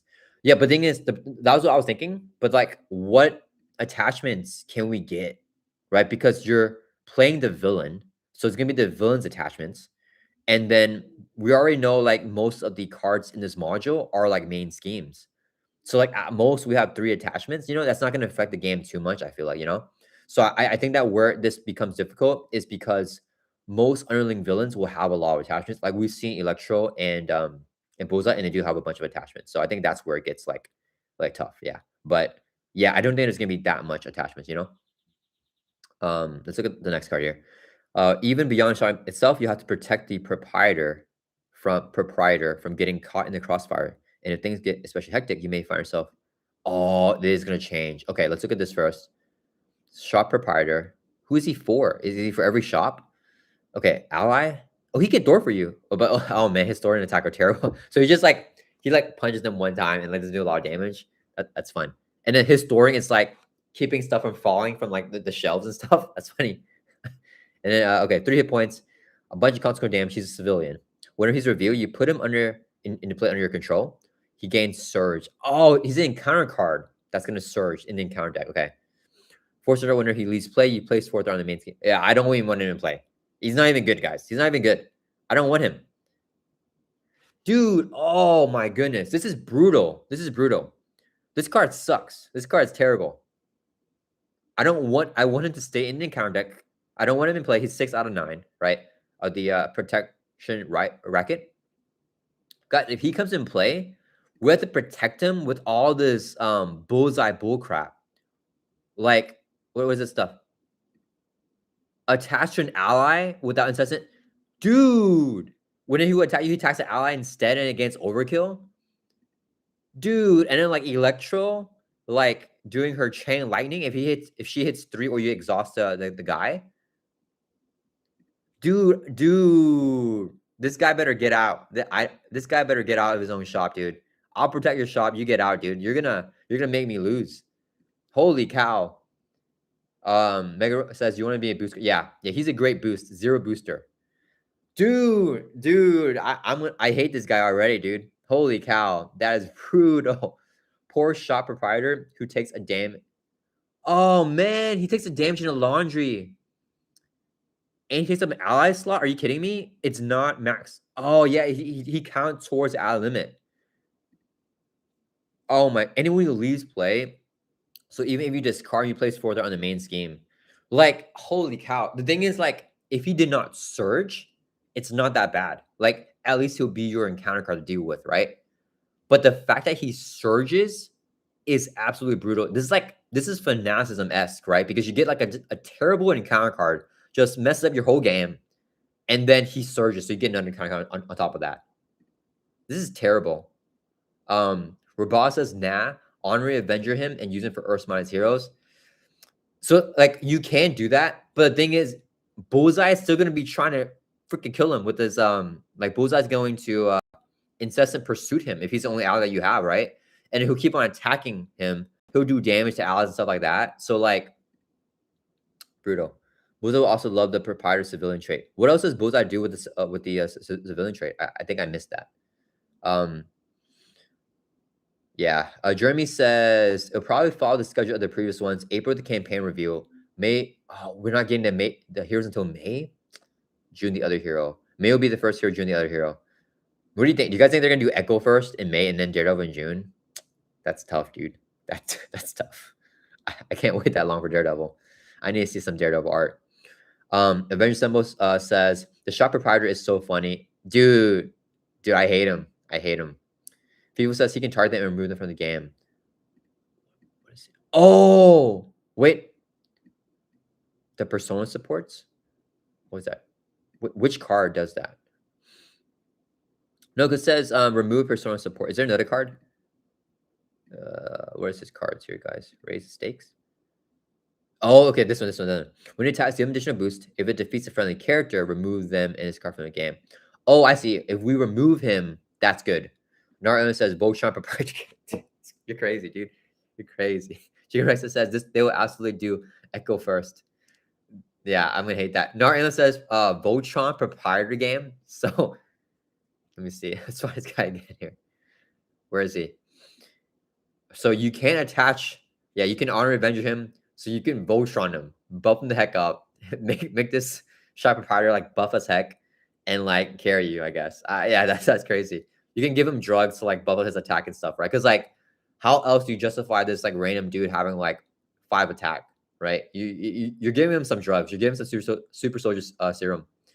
Nuke says, I like the idea of mix and match stuff, but it makes collection management more annoying. Yeah, yeah.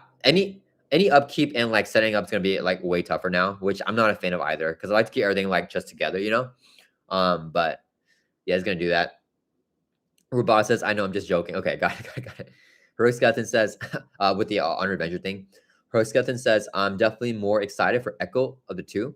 I feel like I'm the only one. Yeah, dude, I'll be honest, you are, no, okay, you're not the only one. I've seen a very few comments also comment that they want Echo more than Daredevil. My thoughts like, what? Like, do you not like Daredevil? Like, what? Like, man, I don't know. But yeah, you are not the only one. There's definitely a minority of people out there that like Echo more.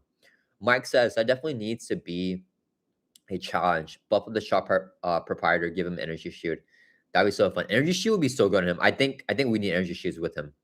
I am Lord Stark says I'm excited for Echo too. Yeah. See, there's people right now. They're all coming out of the woodworks. Both Echo fans are in the chat right now. Her show is underrated. What can you explain to me why that show is good? I guess that's one of the, in my opinion, one of the worst Disney Plus shows for Marvel. I don't know. That was one of the shows that me and my wife actually got hyped to watch on like week to week basis, and we don't normally do that. We normally like watch stuff after it all comes out or something for the Disney Plus stuff. So we actually watched that one, and she would not watch Disney Plus series with me anymore. So like whenever Wonder Man came out, I watched it myself. She doesn't want to watch it because yeah, I mean, she was let down from that show, and I was let down too. I feel like I just don't get her powers. I don't know what she was doing. I don't know what she did to Kingpin at the end. I don't know. Beowulf is another Echo fan more than Daredevil. Okay, you guys are the 3 Echo fans here, all in the chat. Proof Rock says, you know that they are gonna push Echo because Daredevil is gonna be so hyped. Yeah, true. I am Lord Stark says added culture to her character, and the actor that played her is such a cool person. Oh, for real? Okay. Yeah, I mean the culture part was cool. I just wish they explained more about what it is that it's buffing her, because I just don't understand her abilities. You know what I mean? In the show. Bummer Wonder Man is one of the best shows. I agree. Wonder Man. I told her too. I said Wonder Man is so good, and she's like, I don't want to watch it. Like, yeah, well, yeah. I think yeah. Wonder Man is so good. I love Wonder Man is one of my favorite Disney Plus shows.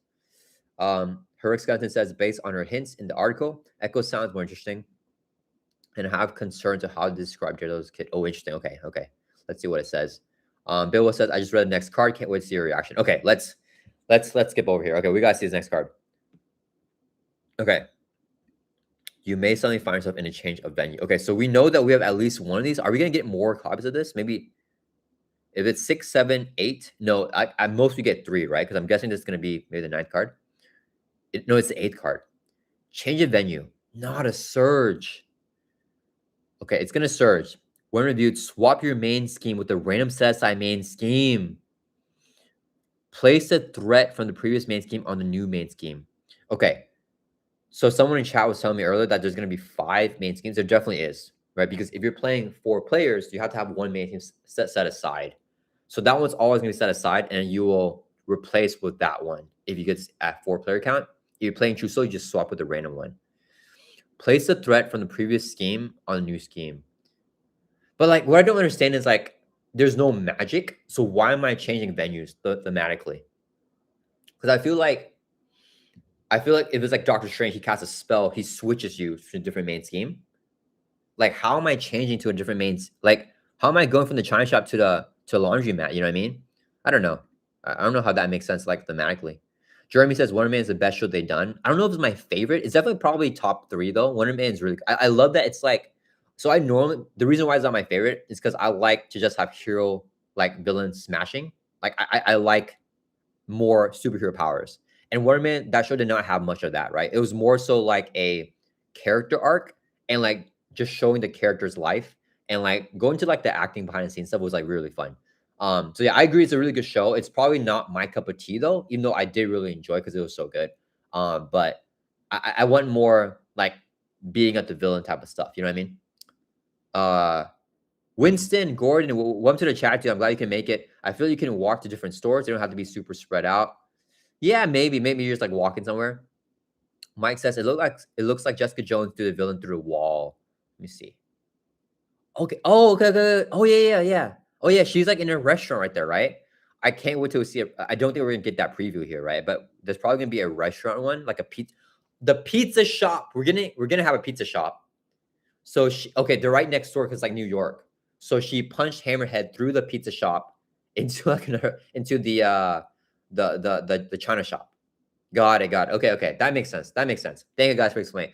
Huge shouts to chat for explaining this thematic stuff to me because like some of the thematic stuff I just don't get. I'm like I want it to make sense thematically to me when I'm playing too. You know. Narayan says Captain America Winter Soldier movie for me. I watched this so many times. I haven't seen much of the series on Disney Plus. Yeah. I mean, I think I would say if you're talking about like movies too, I think a lot of the movies are way better than a lot of the series. That was a good movie.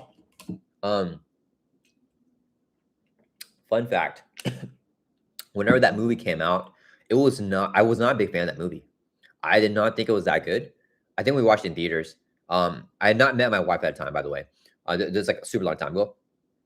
But I didn't think it was that good. And then we rewatched it recently. Like with my wife, and I was like, holy cow, this is like really good. So I see what people are talking about Winter Soldier being a good movie now. I think back then, like in high school or whatever, I didn't understand a lot of stuff with movies, especially with like it just didn't have.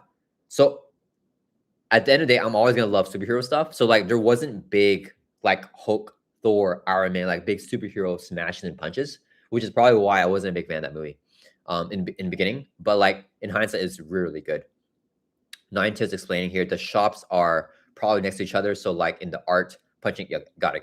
Yeah, that makes sense why they are changing venues here. Yeah, this card is gonna be brutal though. I think it's gonna be a brutal card.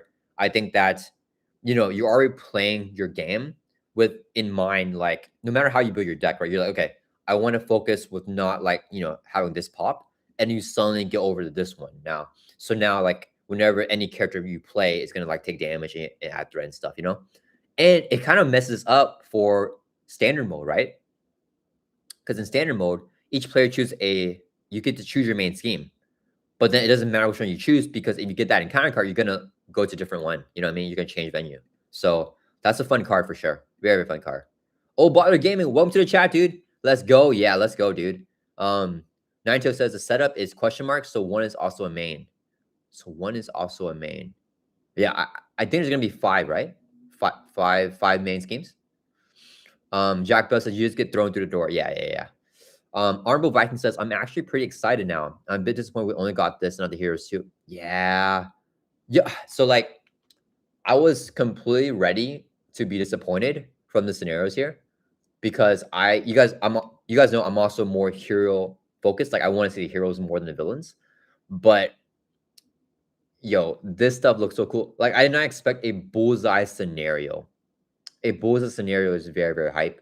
And I'm loving the mechanics so far. They feel super thematic. They've been crushing it on theme. So, and if we get to see any Kingpin stuff at the end, like, so I'm like definitely more excited now. Yeah.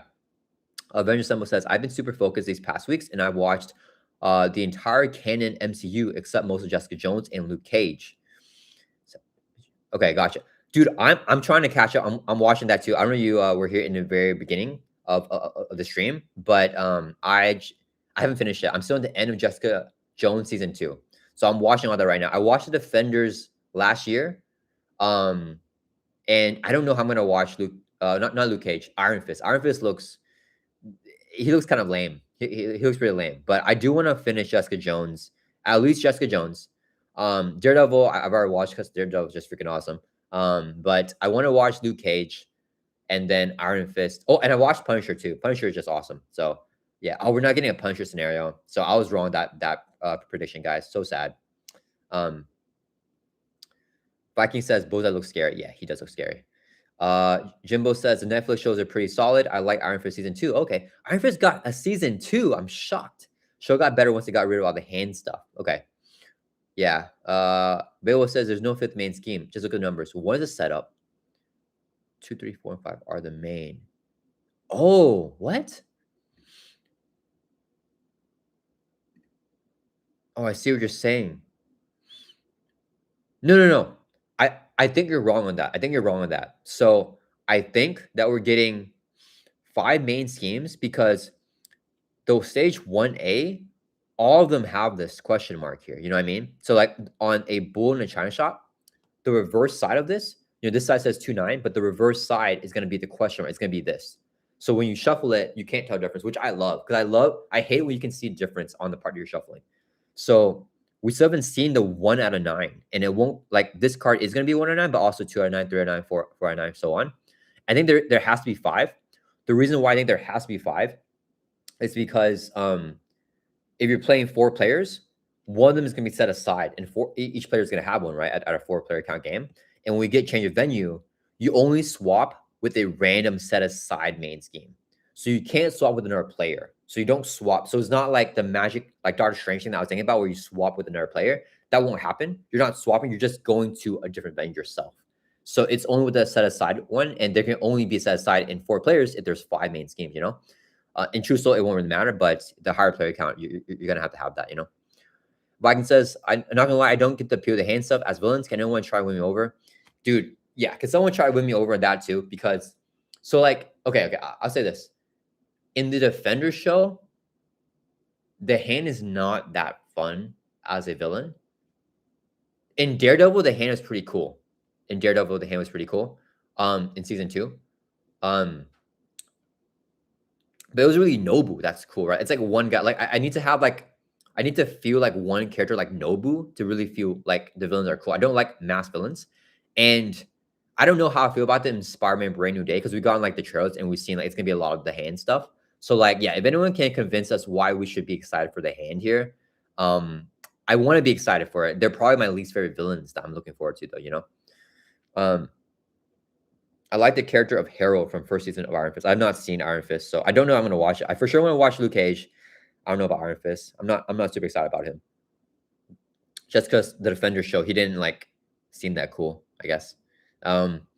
I actually love Daredevil, so now I may need to come back to the game. Hey, welcome back, dude. If this gets you back in the game, that's dope. Honorable Viking says, and I need a bonus Punisher hero. Yeah, I don't know where you're getting that. I would love that. I want him as a scenario, as a ally, as a minion, and as a hero too. Jimbo says, I really enjoyed except Iron Fist season 1. Okay. Jessica Jones is season 3? Does it really? I thought season 2 was the last one. The season 2 episode of Iron Fist. There was a Heroes for Heart episode. Don't want to spoil. Should be told before. Okay, his show. Got it. Honorable Viking says, being that they're gonna be the focus of the next scenario pack, I want to know what makes them special. Yeah, same. Daredevil and Punisher have both led the hand. Really? So maybe them as villains. Dude, I would love to see. I mean, we wanted a Daredevil villain, but it seems like we're not gonna get it one here. Heroic Skeleton says, hand is kind of crazy. Read Fallen Angels. It goes through Psylocke's history with them. Okay.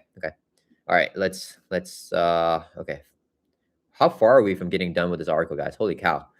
Heroes can still assist each other by thwarting main schemes other than their own. Okay. They'll definitely want to do so. Oh, wow. I feel that's huge. Okay. And then they'll definitely want to do so because any of these main schemes, if any of them complete, or if any hero is defeated, the player loses a game. Yeah. Any game effect on a card you resolve that refers to a main scheme only works on your main scheme. Okay. But any effects that target a main scheme will still work on any main scheme. First to the main scheme, but a scheme. Got it. So this is similar to Venom Goblin, like player cards all work to all the schemes. But stuff like if you're playing like I don't know, like authority event that only removes stuff from the main scheme, that will work for other players' main schemes.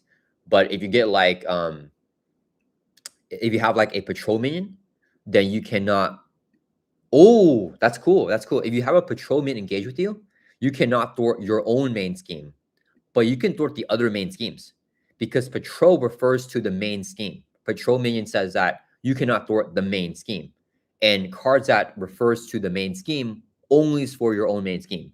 So you can still thwart the other players, and you ask other players to help you thwart your main scheme if you get a patrol minion. So patrol is not that bad for this scenario at higher player counts. This means you have to be strategic. I like that a lot. Yeah, you're gonna be super strategic about what thwarting abilities you use and when you use them. And depending on what encounter cards each player has to resolve, you might find one person's main scheme building up threat faster than others. Yeah.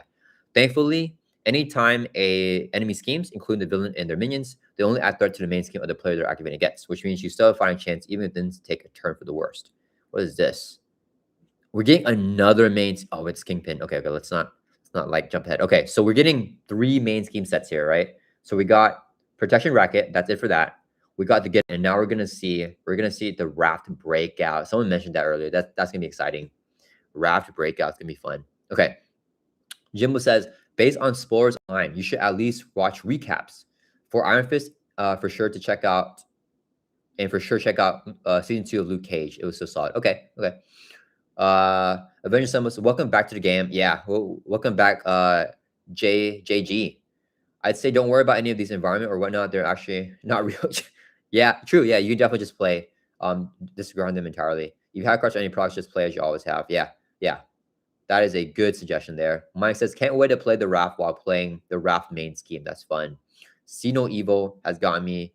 See No Evil? Fear No Evil? Or you talking about that movie that Menon was shouting out earlier? I don't know. See No Evil has gotten me much more hard for the game. Yeah. Okay, let's check this. The raft breakout here. Okay. Oh, this one's okay. 11 per player threat. I don't mind that. It's complete you lose. So only one main scheme. Starts off with 2 initial threat, only going up by 1 per turn. Okay, that looks not bad. This does not look bad. This does not look bad at all. Okay. Okay. It's Proximity Midnight here in Rhino. Go forth and wreak havoc. Each minion gains. When defeated, remove 1 threat from the main scheme. 2 threat if the minion has elite trait. Am I tripping? This is super easy. This is like an advantage, right? Yeah, this is an advantage, right? The constant effect is easy to deal with. It's nothing to deal with. It's a very high threat threshold main scheme, going up by only 1 per player per turn.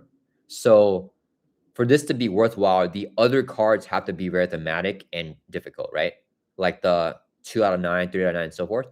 Because this is the easiest one I've seen, right? But like, here's my thing. Even if those other cards are tough, this is the only constant card. The constant card, the main scheme, has the most impact on a scenario, and this is just super easy. Am I missing something? Chico Rex says keep reading. Okay. Let's see. Viking says, have you also ever thought about playing Lord of the Rings LCG? I have not considered that. I don't have the game. I heard it's like out of print now, right? There are very few people who play it, and I'd love to see more gameplay. Sorry to derail. I'll get back on topic. No, I mean, it's completely fine. Yeah, I haven't considered. I'm not a big Lord of the Rings fan. I watched it like once when I was like maybe like 8 or something like that, like a little bit of the first one, like just like on TV, you know. So like I have asked my wife because I've heard that Lord of the Rings is like a legendary series. So I said, would you be down to watch the movies? Because I haven't seen the movies, and she was like, yeah, yeah. Like next time we're gonna watch it, but we haven't started yet. That was like a few months ago. So yeah. I mean, if I watch it and I like it, then I'll consider playing it. But like I probably won't pick up anything unless I really like the actual like IP, you know? Like I love Mario. Mario's like one of my favorite things. So Mario Champions is like great for me. Robot says the mins are no joke. They're sinister assault levels. Okay, okay, okay. I like the variance on difficulty between modularity and in between set and expert. Okay. I have been deeply offended. Let's see. Oh, for Lord of the Rings. So sorry, dude. Chico Rexus says, and the permanent attachment is nasty. Oh, there's a permanent attachment. Okay, okay. A lot of the evergreen products has been out of print for Lord of the Rings. That's like disappointing because like if the core set for Mario Champions goes out of print, that's going to be a dark day in Mario Champions history. Okay, let's look at these cards here. Okay, so you guys are saying you guys are hyping up the raft. I better get excited here. Okay, speaking of fighting, the last of these interchangeable scenarios that will show you is the raft breakout. Is that this main scheme? Yeah. Okay. All right, guys, you guys hype this up for me. If it's not better than these two look awesome. So it better be better than these two. Okay, this scenario revolves around the mass breakout from the Supermax prison to raft. Thank you. Shouts to Peter Shoemaker for like clarifying this. Doesn't know. This prison is chock full of enemies that you took down in previous Marvel Champions campaign expansion. They're all itching for a chance at some payback. Okay. First up is Rhino from the core set. Okay. Okay. So, okay, minion. 1 scheme, 3 attack, 7 hit points. Okay, that's a tough minion. He's elite, so all those non-elite stuff doesn't work for him. Brute prisoner, toughness and villainous. Okay, so very, very difficult minion here. Attacks have overkill. Okay, that's tough. Boost effect is not terrible. You just give a tough on the enemy, but 3 boost icons is brutal. Okay, okay. He's nothing special. He's like what you expect Ryan to be, like kind of a bruiser. Definitely a tough minion, not a slouch by any means. Not the worst. I think I would like if I get him, I'll probably like maybe try to flip down or something like that, or stun and confuse him because he's scheme for less, even though he does have villainous, right? So like, yeah, he may take like a turn or two to actually kill. Not crazy, but fun and thematic. As strong and tough as ever, Rhino is ready to do more breaking than taking his time, and his attacks hurt. Hailing from the sinister motives. Oh, I love this. Oh no, dangerously crafty Mysterio. Okay, you know what? You guys told me. Whose illusions will dish you extra encounter cards for as long as he's outside of his cell. Can we get a non-annoying Mysterio here? Oh, I love the art on this Mysterio right here. He looks super, super cool. 6 hit points. That's thematic. He's less than Rhino. 2 scheme, 1 attack. Criminal, elite, prisoner, villainous. Okay, okay. Force response. After he attacks you, deal each of the activations boost cards. That is a treachery to yourself as an encounter card. Okay, let me sorry guys, let me think about that a little bit. After he attacks you, deal each of the activations boost cards. Activations boost cards. Okay. Oh yeah, so the boost cards are dealt to you as encounter cards. Oh, that's bad. That's bad. That's bad. It's only when he attacks. So you won in this scheme. He still is scheme with villainous and a 2 scheme. That will make you lose the game though. So that's brutal. Yeah, that's brutal. Arnold Viking says, yeah, scary. Yeah, that's very Mysterio too. That's super cool. Jimbo says he's annoying. Holy. Yeah. Skeleton says, I'm jealous you get to experience Lord of the Rings for the first time. You'll love it. I hope we'll watch it. I don't know when we're going to watch it though. Because we've both been pretty busy and like our schedule hasn't been like perfect. So yeah, hopefully this year we'll watch at least one of those movies. Because like we got to prioritize Marvel, you know what I mean? So any free time I have like for myself, I'm watching Jessica Jones and like I want to watch Luke Cage too. And then if we have time together, we gotta watch Marvel movies, right, guys? We gotta go to theaters to watch A Brand New Day. So yeah, hopefully we enjoy Lord of the Rings. Okay, Mysterio looks tough. So one thing about this scenario here is or one thing about the box I've seen so far is I feel like that they really upped ally stuff, like up trying to stop you from playing allies. But everything looks pretty susceptible to status lock though. That's like the other hole in like the game, right? Status lock is too powerful in true solo. So like if you just stun and confuse Mysterio, and then like you can block its activation, it's tied. His ability is tied into activation. You know what I mean? And the villain is tied into activation, so you can just block him a little bit. You can kill him before.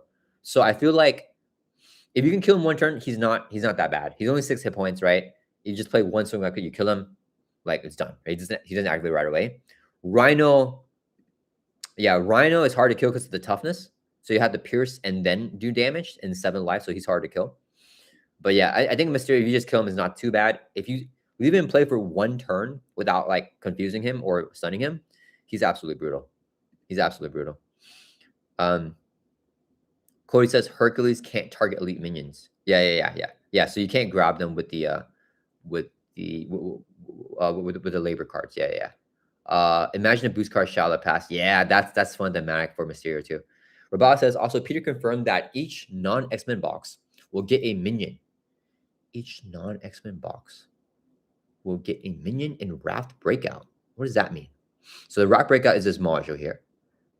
Each non-X-Men box will get a minion in Raft.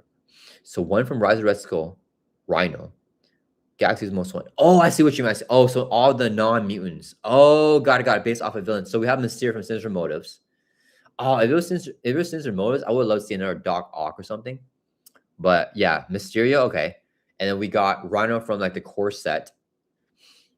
Okay. Let's see what else we got.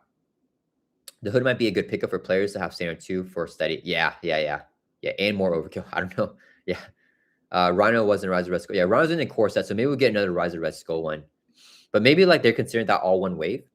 Okay, so these are all villains that we defeated as Marvel Champions players, and now we're gonna get them here as these minions for the scenario, which would be really, really cool. Okay, so what else we got? So okay, jumping ahead to a more recent foe, so they're skipping ahead now. Okay, let's look at the numbers here. Rhino is he's like the end 8 out of 9, so there's a kind of a random order. The 6 out of 9. Baron Zemo from Agent of S.H.I.E.L.D. is 4 out of 9. Okay, what's he doing? 2-1, 6 hit points, elite Hydra prisoner, villainous. Okay, so same stats as Mysterio, but nothing tied to the scheme and attack activation. Oh, here's a constant effect. Treat each ally with threat on it. As a that's so thematic. He's deceiving your allies. As a deceived minion with a blank text box. Its scheme is equal to its base thwart and does not take consequential damage. Its scheme is equal to its base thwart. Okay, so they're all minions now. And I don't know what this threat... Oh, when review, place one threat on each ally without their on engaged in the controller. Oh, snap. Okay. So he makes all your allies into minions. That's interesting. That's really fun. There's no way to get rid of that, right? You have to just kill those allies. Dang, you have like 3 allies. They all switch sides on you. You're engaging Baron Zemo plus 3 other allies? No. You kill Baron Zemo. You kill the mastermind first. If you have 3 allies, they become minions and Baron Zemo. So you have 4 minions now. You kill Baron Zemo, the constant effect is gone. So allies with threat are no longer, they're no longer minions. So okay, that's fun. Yeah. You have to just make sure you kill Zemo. If you get him out, he gets all your allies. You just kill him first. Yeah, you go for the villain, or not the villain, but like the minion, Baron Zemo. That's cool. Wonder who will get from Galaxy's Most Wanted or Mad Titan Shadow. I feel like Mad Titan Shadow is gonna be Proxima Midnight, right? Because we saw her here in the art. So I think Proxima Midnight is gonna be in the raft. But who is? Oh yeah, you said that in your next chat. Yeah, who Galaxy's Most Wanted? Who did we imprison? Like, I would love to see Ronan. I don't think we're gonna see him. There's Nebula. Who else we got? With the Collector, probably not Collector. He's too like he's out there doing cosmic things. And then we have like the Badoon. I don't think the Badoon would be in prison like on Earth, right? Like in the raft. So maybe Nebula, I guess. Mega says it has to be Nebula. Yeah. I feel like Nebula. How many minions do we get for this? 5 or 6? Let's see. Hopefully, what would be cool is if they're all minions, like 2 to 9. Like if every other card is a minion. Ronan would be wild. Yeah, I would love to see Ronan. That'd be super cool. Maybe a Nebula. Crossbones for Rise Red Skull and Nebula for Galaxy's Most Wanted. Yeah, maybe. Ronan would be funny because of how much the community hates him. That'd be hilarious. I totally agree. Okay. I want to finish this here, but let's go ahead and do a poll here. I want to know. So we have one more. We have one more card here, but let's look at this first. We're gonna do a poll. Which one of the main skins do you like the most so far? The Raft Breakout, Protection Racket, or the getaway? So we're gonna end this poll here. You guys, 89% loves this new mechanic. So I'm with you guys. I agree. Okay.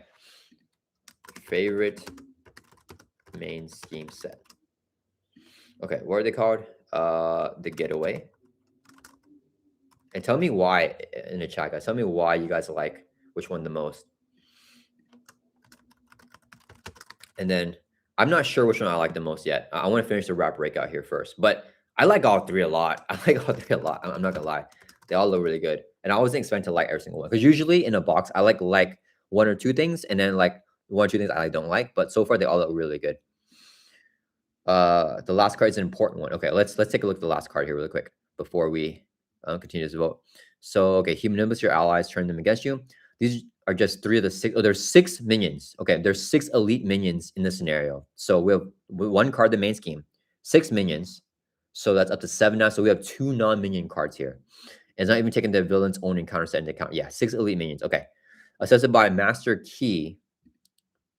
Okay, this is the permanent attachment here. Oh, yeah. Oh, yeah, you guys mentioned this. Sorry about that, guys. Okay, so maybe this would factor into the vote here. Attached to the villain is permanent, so it's going to have a lot of effect in the game. So I like that. It's going to impact the game a lot. Force response after villain schemes. Deal each the activations boost cards that is a minion to yourself as a face encounter card. After villain schemes against you, you deal each of the activations boost cards. Oh, snap. Okay. You cannot get away with the minions. I love this. I love this. I love this. Like I've had so many custom gameplay requests from my channel members and patrons where you guys ask me to like include like a fun module like with minions or whatever, right? Sometimes it'll be with Sinister Assault, and I'll play the scenario, and then the Sinister Assault never comes out because it's coming out as boost cards. So I feel kind of bad for like not having them come out as minions. This mitigates that. So I would much rather prefer Rhino to just come as an encounter card than a boost, because if he comes as a boost, he's gonna come out as a minion. We get both. We get a 3 scheme and a Rhino encounter card. Yeah. Mysterio also a 3 booster and an encounter card. Zemo 3 booster and encounter card. Yeah. So you never want these as boost cards. You want them to just be your encounter card straight up, because unless they're attacking. This is only for schemes. So the villain's attacking you, it's okay to get the minion. Okay. I'll be honest, guys. I love the card. I wish this was when the villain activates. If you get a minion, it's an encounter card. I would not mind it for attack and scheme. This is just guarantee it no matter what. Ribbed Meat says, would you still count the boost icons? Yeah. The boost icons are still counted. So you just get like double whammy, right? Like each of the activations boost cards that is a minion, it's an encounter card, right? And it's after villain scheme. So you still let the villain scheme as normal. The boost cards still go into the encounter discard pile, right? Because it's a force response. And then after you resolve a scheme, deal all those cards, those boosts that were minions to yourself. So this does not only include the raft minions, it includes every other minion from the scenario. Thor gets aside. Yeah, Thor's gonna love this. Yeah, Jeremy loves minions. Yeah, same.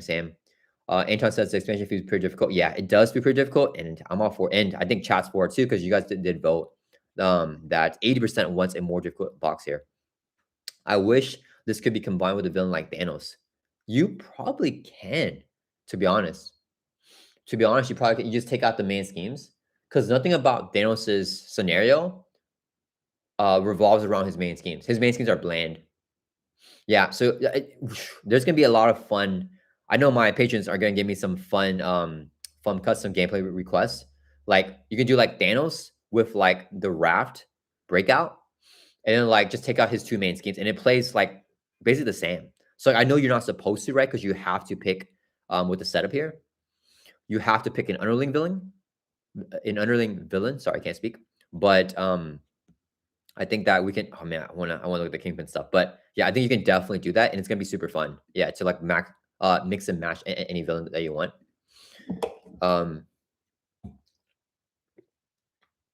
Sorry guys, water break. Roboto says the idea is that their scheme advances their goal to freeing inmates. How do you do that while fighting you? Let me think. The mad thing is hard for me to wrap my mind around right now. The idea is that their scheme advances their goal of freeing inmates.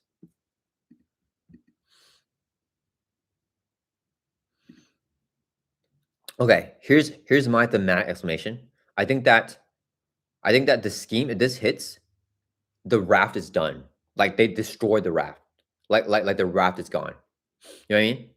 And then like everyone in the raft is like leaving. Like you lost. You're like dead. And then like, you know what I mean? And then I feel like the theme is that if these minions come out, they come out of like their cell and they fight you. And Master Key is like, you know, when the villain's scheming, you know, they still get the scheme and they like unlock some cells as well, right? So like they're fighting you, you know? So I feel like that's the theme.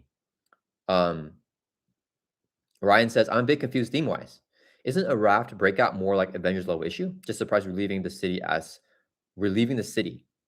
city level heroes. His surprise relieving the city. I don't know what. So one thing I say is that the raft is like mentioned a lot in like the Defenders lore. Like in Jessica Jones, in Jessica Jones right now, they keep talking about how like her mom doesn't want to go to the raft and stuff, you know. So I feel like the Avengers take care of the criminal, but in like maybe like the little breakout is like not like a universal threat, I guess. It's just like these street level criminals and stuff that like are already in jail and have been defeated before, you know. So I feel like that's fine for like the defenders to be like, you know, coming over. Yeah, and I feel like it makes sense thematically, right? Like if you lose this, that means like the raft is done. They all broke out, but then like in the raft, you're facing like each villain here, you know, or each minion here. I mean, yeah. Uh the raft breakout was in the Spider-Man game too. Yeah, so I feel like it can be, you know, not as high level, you know what I mean? Like more like just like street level stuff, you know? Okay. All right, guys. So let me finish this part here. You're gonna have to fend off an unrelenting torrent of escape convicts if you want any chance of quelling the chaos at the raft. Yeah, so you probably don't want the villain to scheme because it's scary. Because if you get any of these guys as a boost, it's absolutely terrible. Yeah. So okay, what are you guys voting here? Dang, you guys voted 44% protection racket, 33% getaway, and 22% the raft. I think protection racket is my least favorite. And as I'm saying that, I love it a lot. Okay. I don't hate it at all. I just think that the upkeep and switching between these things, it's gonna get boring to me. Not boring. It's gonna get, I'm gonna get a little bit like upkeep fatigued, if that makes sense. Because it's gonna be so different every single time. So I feel like when I play this scenario, I kind of like it to be more like I get to follow a certain groove, you know what I mean? And this is gonna be so random, you know what I mean? I feel like every experience is gonna be so different that it won't really have as much of an identity as I would like. So this is probably my least favorite personally, but it's y'all's most favorite. So um, the getaway I like, but it puts up a lot of pressure. I think I like the raft the most. You guys voted 21% for the raft, 23% for the raft now. I think that's my favorite. I think I like the raft the most. Like a lot of you guys. I like minions a lot. I think having all those minions is gonna be super fun. It's gonna be fun like going into the raft and like fighting all these like heavy hitting minions. I feel that's gonna be super fun. Yeah, yeah, that's gonna be fun, right? Yeah. Um, Heroic says I voted racket purely for the theme. It's the street level scenario. Yeah, true, true. That's gonna be fun for like street level stuff. But yeah, I don't know. I just wish I love it. I just don't like these multi main schemes because like the upkeep is hard for me to deal with, you know? Bayo says production racket for diversity. Yeah, the chase is fun. Probably not the one I play a lot. I don't like rush snares. Yeah, I think that's why that one's not my favorite too, because I like the rush part of it. Like if you don't end it quickly, it gets like really brutal. Mega says defenders inspirement once fought Purple and Electro during a prison breakout there. Ryan says, I love the idea of using threat as a chase mechanic with the getaway. Yeah, that's fun too.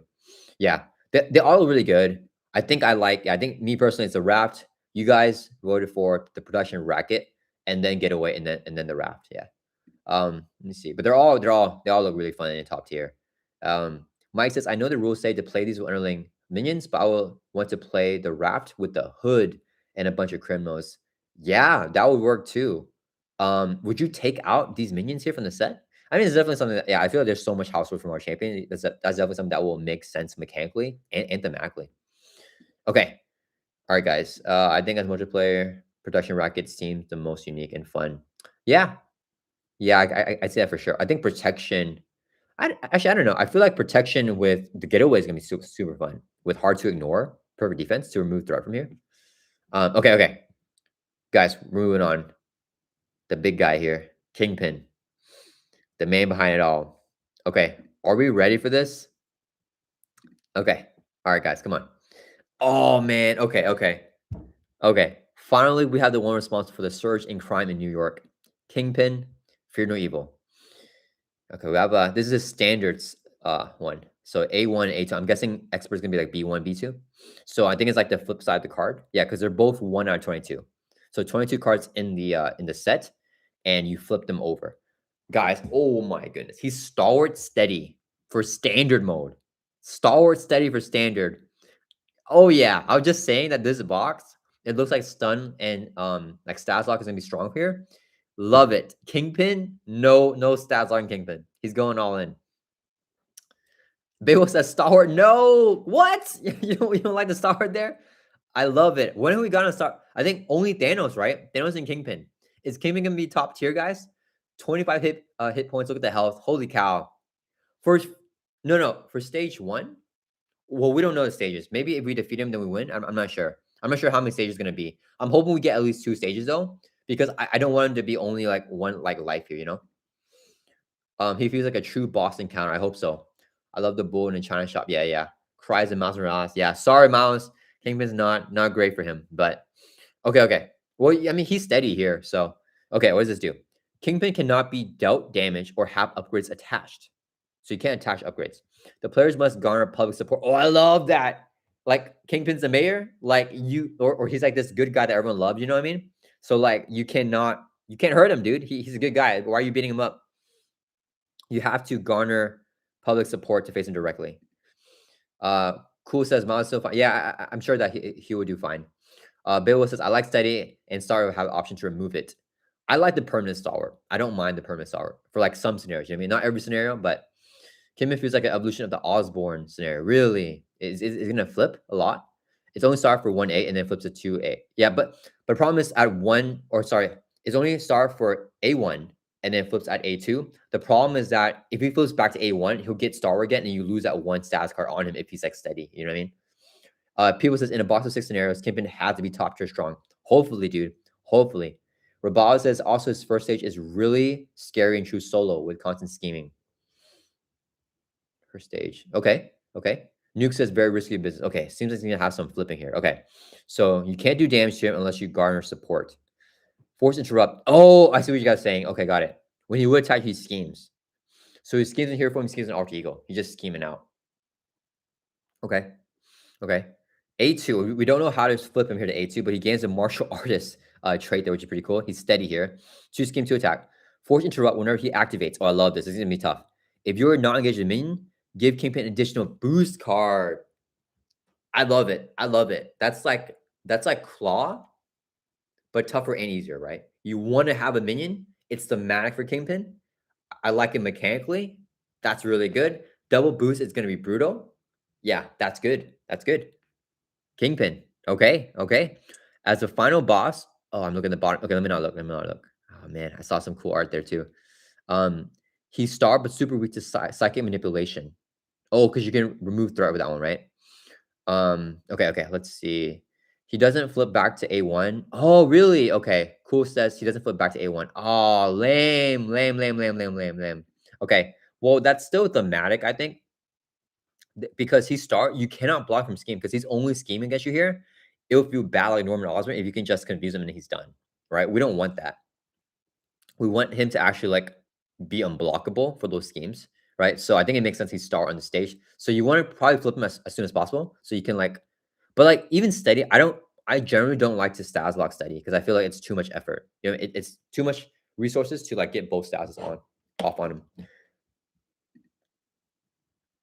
He doesn't flip back to like Zemo. Got it. Babel says 2 boost cards with a 2/2 silent and a steady 25 life. Yeah, he looks brutal. Okay. Crap, I keep skipping down to the bottom. Okay. I'm spoiling it for myself. Okay. As a final boss of this expansion, Kingpin scenario breaks convention in a few different ways. Okay. A master of manipulation with unending influence, yes, and connections, yes. Kingpin starts the scenario by immediately calling in each player's side scheme. Oh, set aside Nemesis minion. Whoa! Did I read that right? I read that right. From the very first turn of the fight, you'll be dealing with not only Kingpin's schemes, but your worst enemy fight. Dude, that's so cool. Dude, that is so cool. That is so cool. So Spider-Man's gonna have like the vulture, which is like not as bad. Phoenix? Dude, someone just said that. I knew. I knew. Rest in peace, Phoenix. Anti-Phoenix. Mike says, imagine playing Phoenix versus Kingpin. Yeah. That's like my second thought here. Dark Phoenix on turn 1. What could Kingpin offer Dark Phoenix? Like money? Like what could he get for her to be on his side? That's crazy. Dude, yeah. That was gonna be a fun. I have to do that matchup. Phoenix versus Kingpin for sure. That's gonna be a fun one. Yeah, Dark Phoenix. Crazy. Okay. Where are we at? Okay, so we're dealing with not only his schemes, but your worst enemy fighting alongside him, like Dark Phoenix. There's no standard set used. Oh, what? I don't like that. I love the standard set. No standard set used in Kingpin scenario. Instead, cards from his own encounter set can bring more your Nemesis cards into play. Oh, that's interesting. Is the obligation going to be there, though? I don't know. Okay, for example, Kingpin's influence can bring in the Nemesis side scheme. Okay, so 2 per player threat with a hazard. Okay, 3 boost icons, high boost. Oh, I love the art here. Oh man, I love that. Okay, when defeated, the player who defeated the scheme places 3 threat on their Nemesis side scheme. Okay. So usually you just, when you defeat it, you get your Nemesis side scheme. That's tough because if you get this as an encounter card, right? You throw it for 2, you get your Nemesis side scheme. If your Nemesis side scheme has another hazard, you gotta throw another 2 or 3 to get rid of it. Yeah, that's actually tough. This is a nasty one defeat effect. You probably want to deviant this. The butler from Deadpool. What? Oh yeah. He's super chill. Yeah, he doesn't do anything. Yeah, but yeah. Oh man. Okay. That's cool. Bring the Nemesis scene while Bag of Tricks reviews the rest of the set. Okay, Bag of Tricks. Oh, this is like the Rocket Raccoon. What's that guy called from Rocket Raccoon? What reviewed?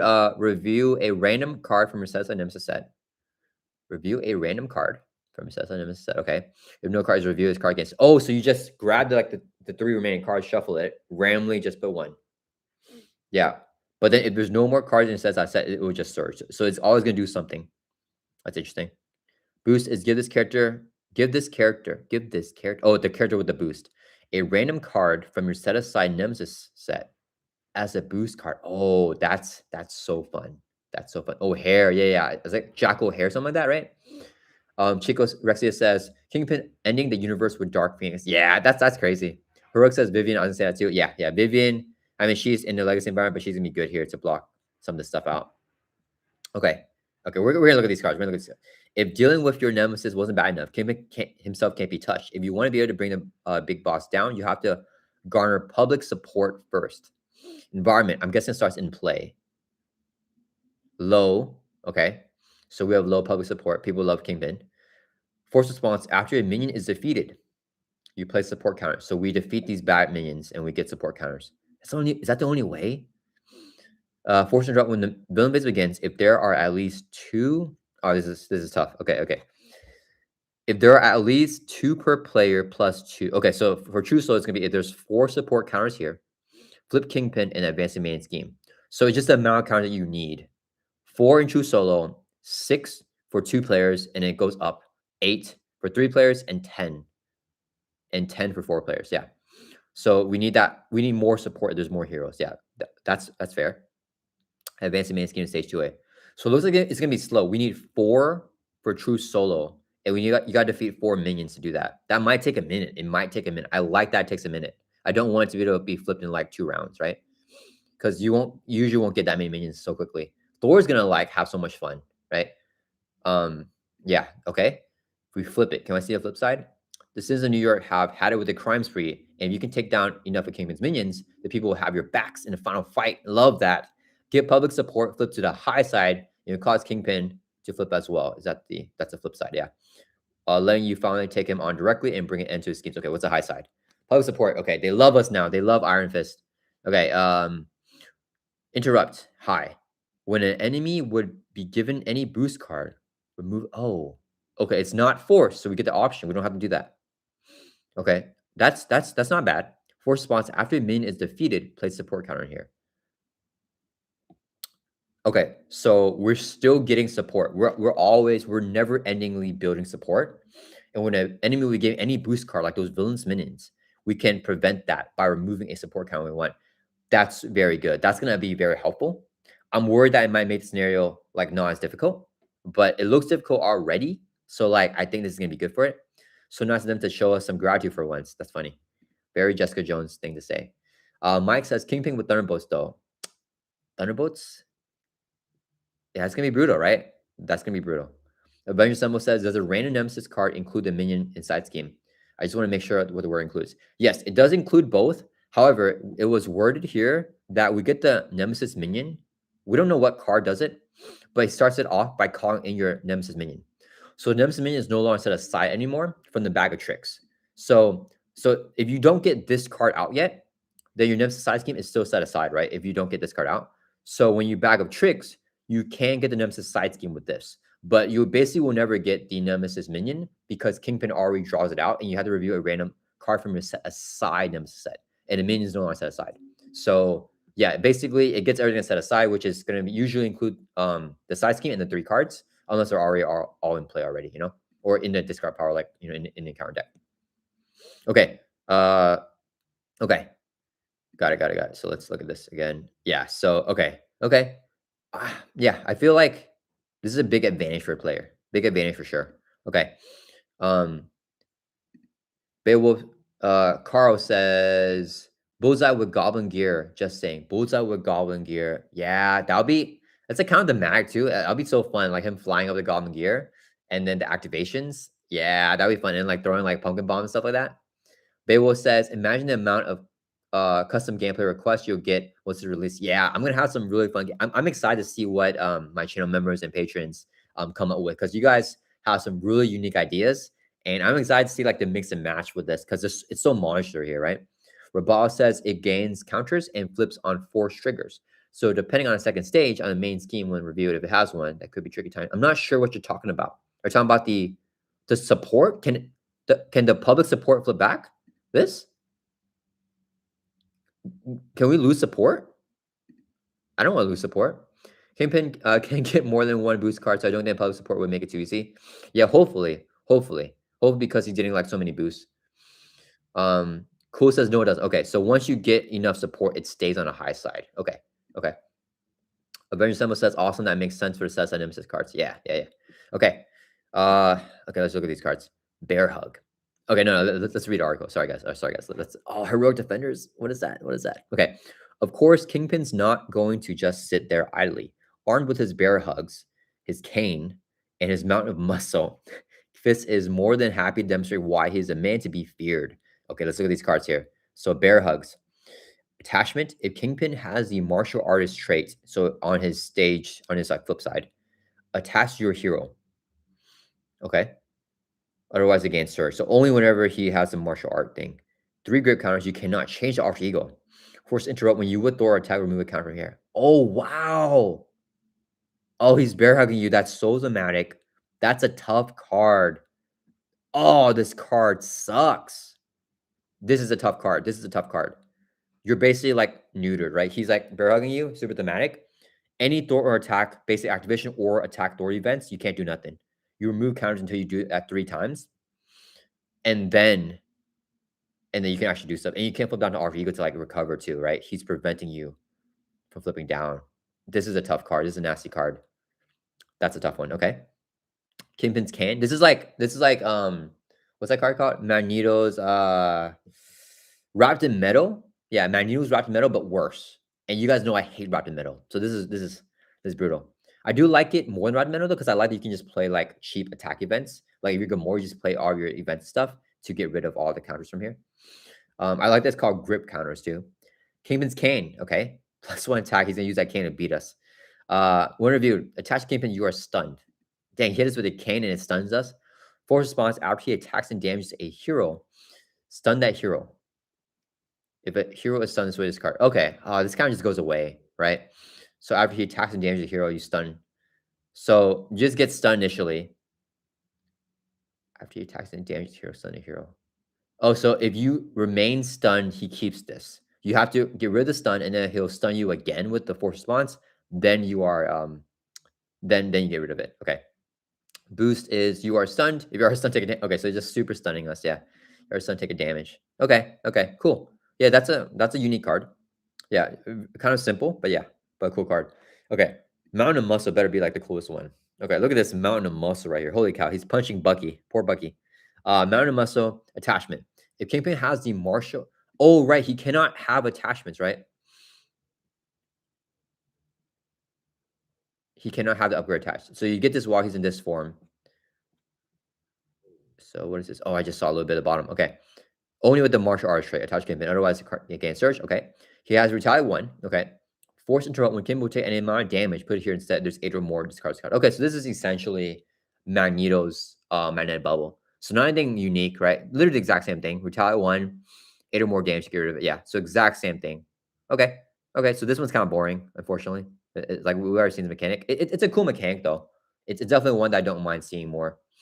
Roboto says, speaking of Magneto, Kingpin also has magnetic bubble. Yeah, this is his magnetic bubble is a mountain of muscle. 2 stun guns guaranteed, Dykes. Yeah. Yeah. Okay. All right. So we got that. Oh, Black Cat. Okay, wait. Let's. Oh, Spot. Okay, wait. Okay. Let's just read everything. Fizz is more than happy to demonstrate why he is a man to be feared.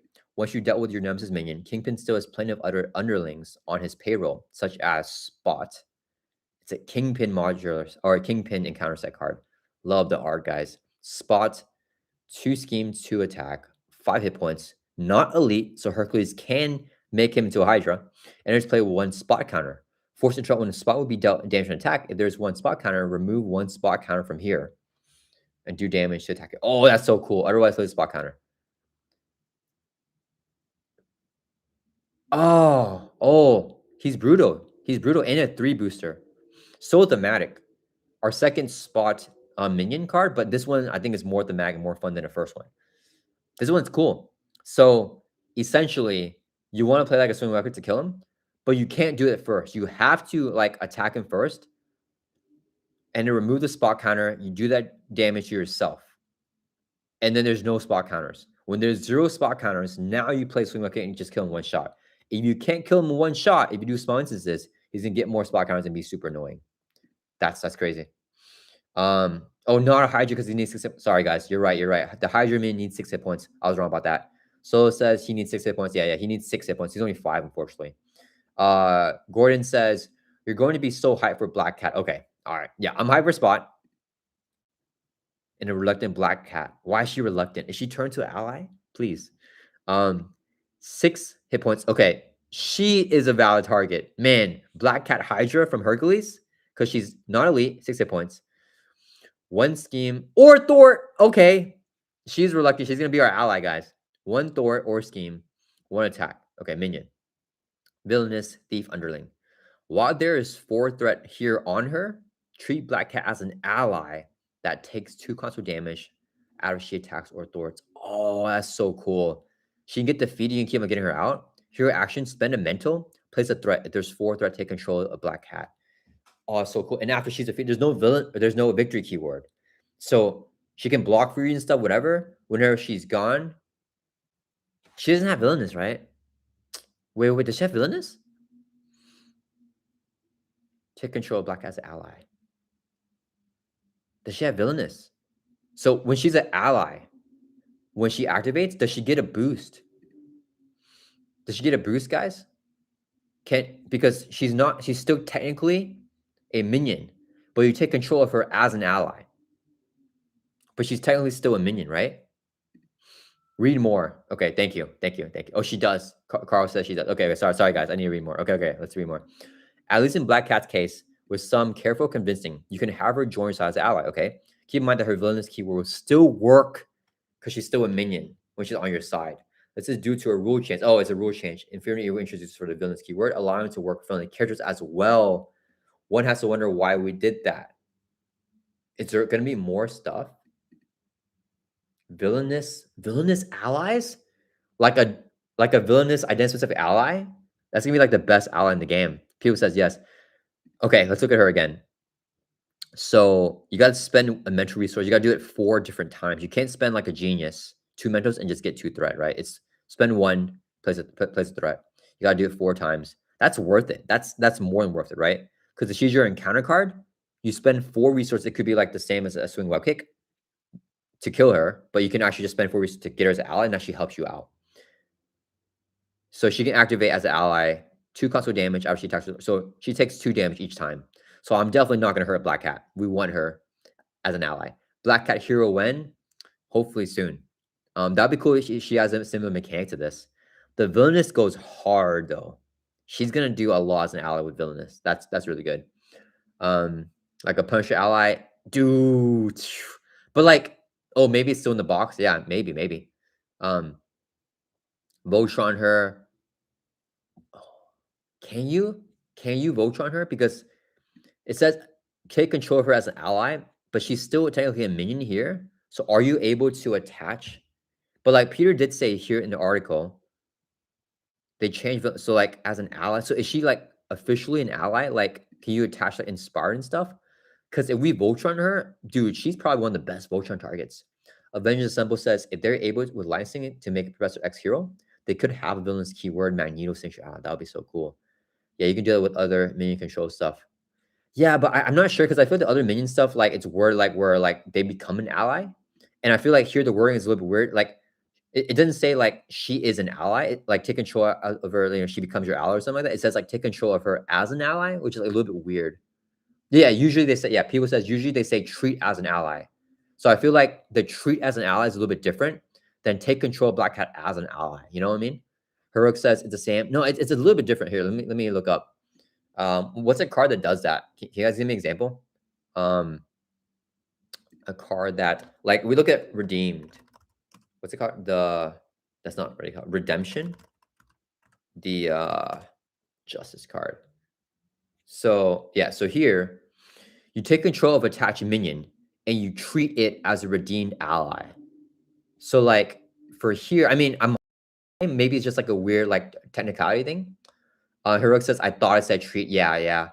Karma, mind control. Okay, yeah. Those all say treat. Yeah. Beowulf says she would take 1 spot for your 3 allies. I think she will. Because you take control of her as an ally. So I think she has the negative effects.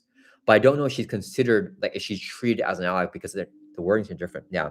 I'm not a big fan that the wording is a little bit different there. Because yeah, I'm not sure. I'm not sure what. And I'm not sure if she's still considered a minion because she still has a minion card here, right? Or the minion text here. So if stuff like, deletes a minion or something, like when she's in play as an ally, does Kingpin get only 1 boost or 2? Because when it activates, if you're not engaged with a minion, no, you're not engaged with her. Yeah, never mind. That's fine. Yeah, even if she's still a minion, you're not engaged with her because she's on your side. Yeah, so he definitely won't get any boost. Heroic Skeleton says, I don't understand why it's different wording. It may just be inconsistent. Yeah, I'm not a big fan that the wording here is a little bit different. Punch will be the same, hopefully. Robot says, I think so, since minion attachment text don't affect control minion since it refers to a minion.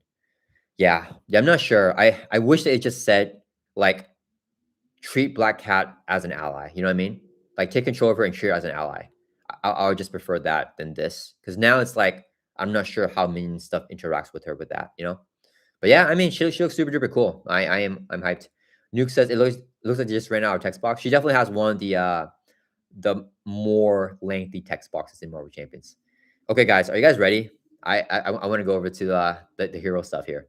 Mega says I think she's counting as both minion and ally. Yeah, that's what I'm feeling too. I wonder if to take control of her makes her no longer minion. Yeah, I'm not sure. Possibly. All right, guys, you guys ready? Heroic Defenders. Oh man. Okay, we have Echo Daredevil here. We got some new art for them. As with all campaign expansions, Fear No Evil marks the beginning of a new wave of playable heroes. Since today's article is focusing on the scenario content for the box. In the coming weeks, we'll preview the 2 heroes that come in the box. Okay. Is that the end? Oh, we have more. Okay, let's look at the art here and just admire this. Okay, it's pretty cool. It's pretty cool art. Okay. The talented martial art. Is this going to be Daredevil's hero art? I don't mind it if it is. Echo enters the fray with a pre-built. Oh, snap. We're going to aspects, guys. Protection. Oh, man. Okay. Protection Echo. Revolves around mimicking the techniques, okay, of our allies and fellow heroes. Oh, the allies and heroes is crazy. A lot of people were speculating it'll be like the villain mechanics stuff. Allies and heroes is crazy. Daredevil joins the battle with a pre-built Justice. Like, okay, you guys voted for that. I also thought it would be Justice. So very simple here. Justice, Daredevil, Protection, Echo. Alongside special Sense deck. Whoa, a separate deck that lets him double up on his actions. I'm feeling like invocation deck type vibes here, guys. So maybe he'll be super strong. I can't believe that they spoiled the aspects for us. So Protection Echo, Justice Daredevil, crazy. I think we all knew Daredevil was gonna be Justice. Protection is kind of wild here for Echo. A lot. I think you guys voted for aggression in all of our prior polls. Mega says, I feel like Echo's gimmick is gonna grab cards from other heroes. Whoa! If she does that, that's so hype. Yes, any hero with a separate deck is awesome. Yeah, yeah. So it says the rules in the box may make it clear. I won't speculate until I have in hand. Yeah. Heroic says, bro, I instantly thought invocation deck too. Yeah, that's why I said I had concerns. Oh, about him being too strong. I think they're gonna make it not like I think that I think the development in the team is like more has more experience now, and I don't think we're gonna get like some like Doctor Strange where the invocation deck has so many rules that kind of break the game. You know what I mean? Even though I don't think Doctor Strange is like one of the strongest heroes anymore, I still think that his deck has like weird stuff that like break the game, like with Cosmo. You know what I mean? But I mean, Cosmo did get eroded, but it's still stuff that's just a little bit unique to Strange. You know what I mean? Like with like mulligans in the pool aspect, because you're not playing a card or you're using your deck there. You know. Super sad for Echo. I love Rogue. I think Echo might do that too. That would be really cool. Yeah, yeah, yeah. Dark Strange and Storm, especially, are amazing. Yeah, with their extra decks. Yeah. Yeah. Oh man, I can't believe he has extra deck. Okay. Okay. Both these heroes are core members of the Defenders, and we'll be seeing the rest of the team join in months to come. We first teased the hero packs for the Fear No Evil wave in November. Just in case you need a refresher, the remaining heroes are Jessica Jones, Luke Cage, Electro, Iron Fist. Okay, so we got all four here in one art. That's cool. We'll share more details of each of these heroes, plus the Shaolin Snare pack that we also teased in a later date. Stay tuned. Okay. Here you guys are saying, see no evil, hear no evil. Crime is on the rise in New York City. Kingpin and his underlings are to blame. Can you put a stop to all the chaos and restore peace to the Big Apple? Take on Kingpin and his criminal underworld when Fear No Evil arrives in July. You can pre-order Fear No Evil on your website today. Written by Peter Shoemaker. Huge shout out to Peter for the awesome article. I think someone said the release date, right? Let's view it here on store. Okay, what is the release date? July 24th, right? Where do we, let me see. View in store. Let's see. Yeah, okay, okay. All right, here we go, guys. That's the official release date. I don't think it's said in the article, but July 24th release date, 4799. Oh, the box looks, they hid, they edited it out, or they like edited in Bullseye. Like they like hid him from us. He's gonna be super duper hype. Oh man, can we like see some other information here on a box or anything? Can't wait for next article. Yeah, Sam, the Sense deck. But also, I don't think there's a downside to having overpowered heroes because there's always a way to make the game hard. Yeah, true, for sure. 276 card expansion for Mario Champions. Let's see, she's New York. Fear Evil comes with 6 villains, 6 scenarios, 5 which can be mixed and matched. Once you battle your way through the city's criminal underbelly, you come face to face with the man behind it all. Kingpin, can you turn the tide? Is there any information that we can get from here, guys? Can we? Let me know if there's anything. Let me see. 6 packs. Oh, we got more like Daredevil art. More full art there with Daredevil. Yeah, Daredevil and Echo here. Anything? No, there's nothing else. Okay, okay, that's cool. Yeah, so we know Bullseye, Electro, Hammerhead, Purple Man, Killgrave, Bloody Mary, and Kingpin. July 24th. All right, guys. That is okay. Anything else here? That's it, I think. Okay. Man, okay. That's pretty high. Let's go back to the article here. Where are we at with the article? And then let me see.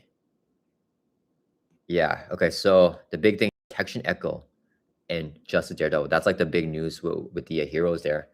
Okay. Mike says Bullseye versus Gambit, throwing car off, bro.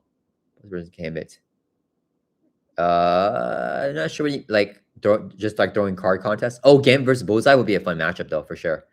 Jeremy says there are treacheries there that are not in the article and a confirmation of Daredevil and Echo's art. Oh, wait. Oh, okay. So are you saying okay, so that's like their art, right? Because it's like at the back of the box. Okay. And then there's treacheries, you said. Oh, okay. Ah, I can't really read it. Dang it. Okay. I don't think I can make anything out here. No, that's the laundromat one, right? Yeah. Okay. Fight is a Killgrave. Can't read nothing. Dang it. This is a Typhoid Mary card. Tokens flip. It's an environment though. That's interesting. And then this is an obligation. The Killgrave card is obligation. And we have the environment here with the raft. I'm resolving mulligans. Oh, this is another. Oh, that's like the environment here. After you do a mulligans, you search your deck, something an ally, add to something expert mode. Each player discards a card from their hand or something. I think that's a brutal setup card. Yeah. Oh man. Okay. All right. That is whoa. Okay. All right. Well, I wasn't able to make much out there. You guys have any sneak information anywhere? Let me know where I can go, or like give me a link or something. Cause yeah, that's interesting. Bloody Mare's environment makes it like you can lose the game. Does it? Is that what it looks like? Let me see. Oh yeah, it probably says the players lose the game, right? If there are more tokens here. Oh, I like that. I like having extra lose conditions. But you can flip it over to another side. Disturbed psyche. I'm super hyped for this wave. Yeah, me too. Robert says, looking like the best March expansion ever. Looking forward to it. I'm not gonna lie. It looks really good. It looks really good. I think the only thing that's potentially holding it back from being the best and potentially like raising controversy is because of the main schemes being like mix and match. You know what I mean? So because they're gonna be mix and match, I think that might be holding it back from like some people saying, "Oh, I don't like that." You know what I mean? I think that it's implemented very well though from what we've seen. So I hope that it's gonna be a very cool box. Yeah, I just feel like I like that they're still taking risk, right? I think it's the safer thing would just be having all the scenarios, a regular scenario, you know. Jimbo says it's gonna be hard to top sensor motives. So this looks like it's gonna be or bigger for me. Yeah, it's hard for me to top sensor motives too, but this looks like it's gonna be really cool. I definitely think that I I think this will be the best expansion Marvel Champions, like from what we've seen. I think it will be. I have faith in the heroes, and I have faith that the designs in the pre-context and everything with the reprints is going to be really good, and the heroes will be super solid. Like, when have we ever gotten like an A-lister like Daredevil in the expansion box? You know what I mean? Like the closest thing I think is Miles in Sinister Motives. But yeah, Daredevil here is huge. Avengers Summit says, as much as I don't think the current environment is real for a lot of players, for new players, it would be good to have cohesion of Agents of Shield, Civil War, and Fear and Evil. Yeah. I love the mix and match main schemes. I think it's a great idea. More modular ways. Yeah, I think it's not bad. I have to actually play it to actually get my final thoughts, but it definitely does not look bad. Yeah. Winston says, looks like the most difficult since Gas Most Wanted. I think I don't know. I think Venom Goblin still may be tougher. And I'm not sure about Magneto. I'm not sure where Magneto is gonna lie, right? Because I mean Magneto is a tough villain, and Kingpin hasn't sold me on like how difficult he is. Bullseye, I think, can be very difficult if you combine him um with that one main scheme setup, right? With the card chase one. But I think with other ones, Bullseye it's not as hard because you can just stun lock and confuse lock him. So yeah, I'm not sure, but I'm hoping it's gonna. It looks for sure. It looks like more difficult than what's it called, Civil War, and Agent of Shield and Age of Apocalypse. So David, yo, caught you live streaming. Let's go. Nice. Yeah, don't go to work, dude. Don't go to work. Welcome to chat. We have the article release here. Avengers someone says Magneto is a perfect villain. Yeah, he's pretty good. Just magnificent. Yeah, I hope that. I mean, Kingpin definitely won't be that. He's not gonna be the perfect villain because he has like some different mechanics here, right? With like how he can't take damage here. You have to flip him over to here, you know. So I think that just having that nuance makes him not like perfect, like that straight up brawl like Magneto. But I think he might be really fun, and he can be more fun than Magneto. He's just not gonna be like that classic type of villain. You know what I mean? He has his own like unique play style, which is fun. Rid Meat says you can lose theme in modularity. Yeah, but I respect the designers trying new things. Yeah, yeah. I like that's kind of how I feel too. I feel like that it's a big risk. It might be controversial. You might lose some theme in it, and there may be less synergy with the actual villain itself. But I respect that they're trying like this risk here for like such a big box that they have to nail. And from what we've seen, I think they're nailing right now. I think they are nailing this box right now, guys. I think it was really good. Um, Jimbo says them goblin with goblin tech will be top difficulty. Yeah, that's always gonna be a very difficult one. Jimbo says Kingpin looks super fun, though I'm excited for Nemesis and start getting. Yeah, that's gonna be so fun. Like Brewer for Phoenix, fun for a lot of the other heroes. Nariano says it looks way more tunable for difficulty. Yeah, with multiple main schemes. Yeah. Holy cow, guys! All right, guys, that is it for this. That's crazy. Oh man, I think in Echo's protection deck, I'm predicting an unflappable reprint here for Echo's protection deck because it does have Daredevil on art. And Daredevil's gotta have Skilled Investigator, right? Because it has like his art on the card. Um, yeah, we're gonna get some really, really cool cards, guys. I'm excited for these heroes. I have never been this hyped for villains.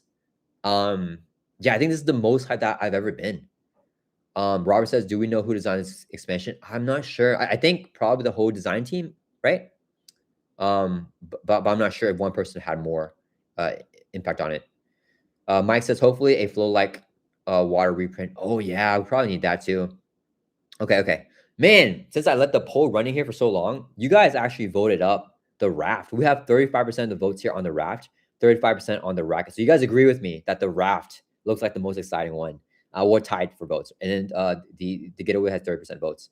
Yeah, that's crazy, guys. Get your votes in. I want to have this poll end here because I want to start another poll. And I want to ask you guys, okay, someone just voted here for the raft. Okay, we're ending it. The raft, 36% votes. I agree with you guys. I'm most hyped for that one as well.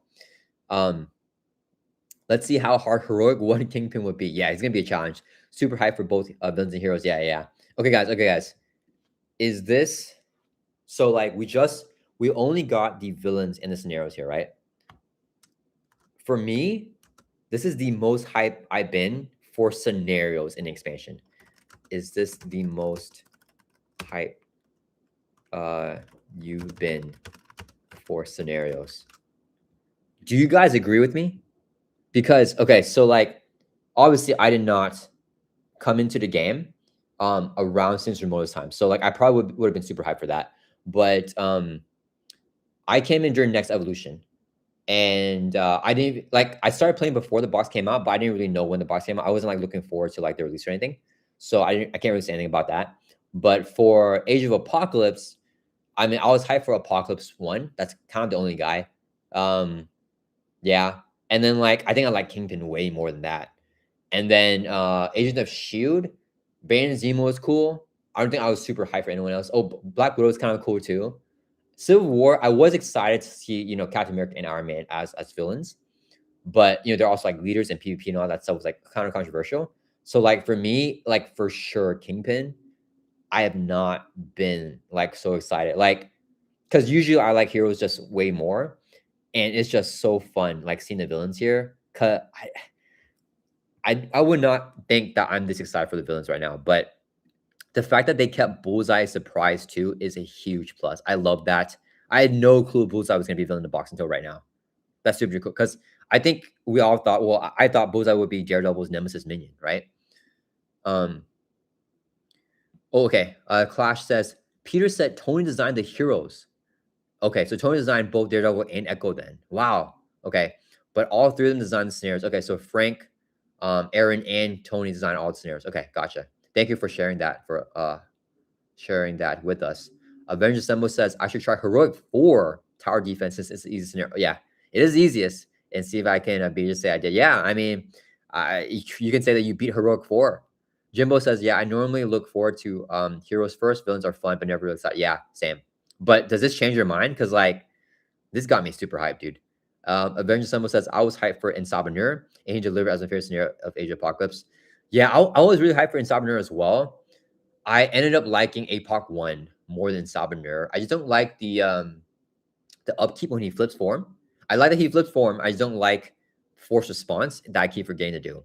So that's like more of a me problem. But he's definitely a fun scenario. Mike says I came right for next evolution. Okay, so around the same time as me, but a little bit earlier, but didn't start following until the release articles until Age of Shield. And yeah, this is my most hype. Yeah, right.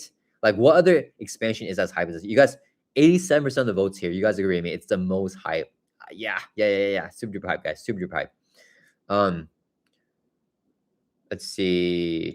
Electro surprised me. I mean, Electro. Yeah.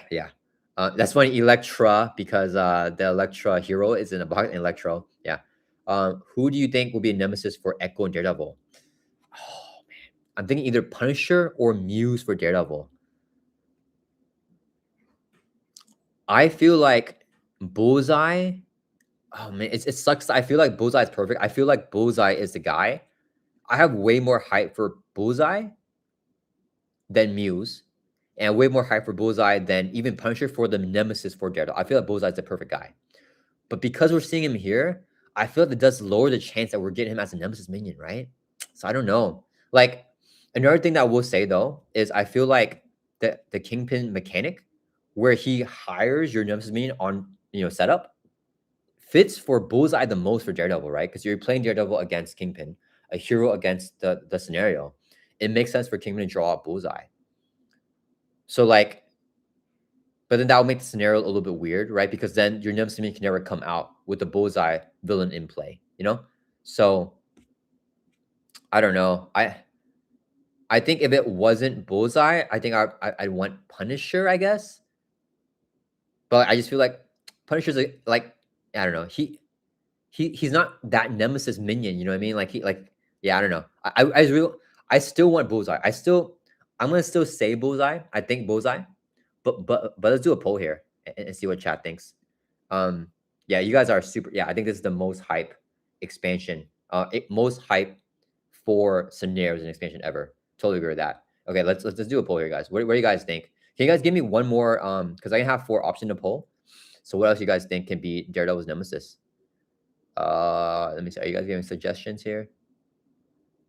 No. Okay. So we just do the poll for Punisher, for Bullseye, and for Muse. And I'll see what you guys think.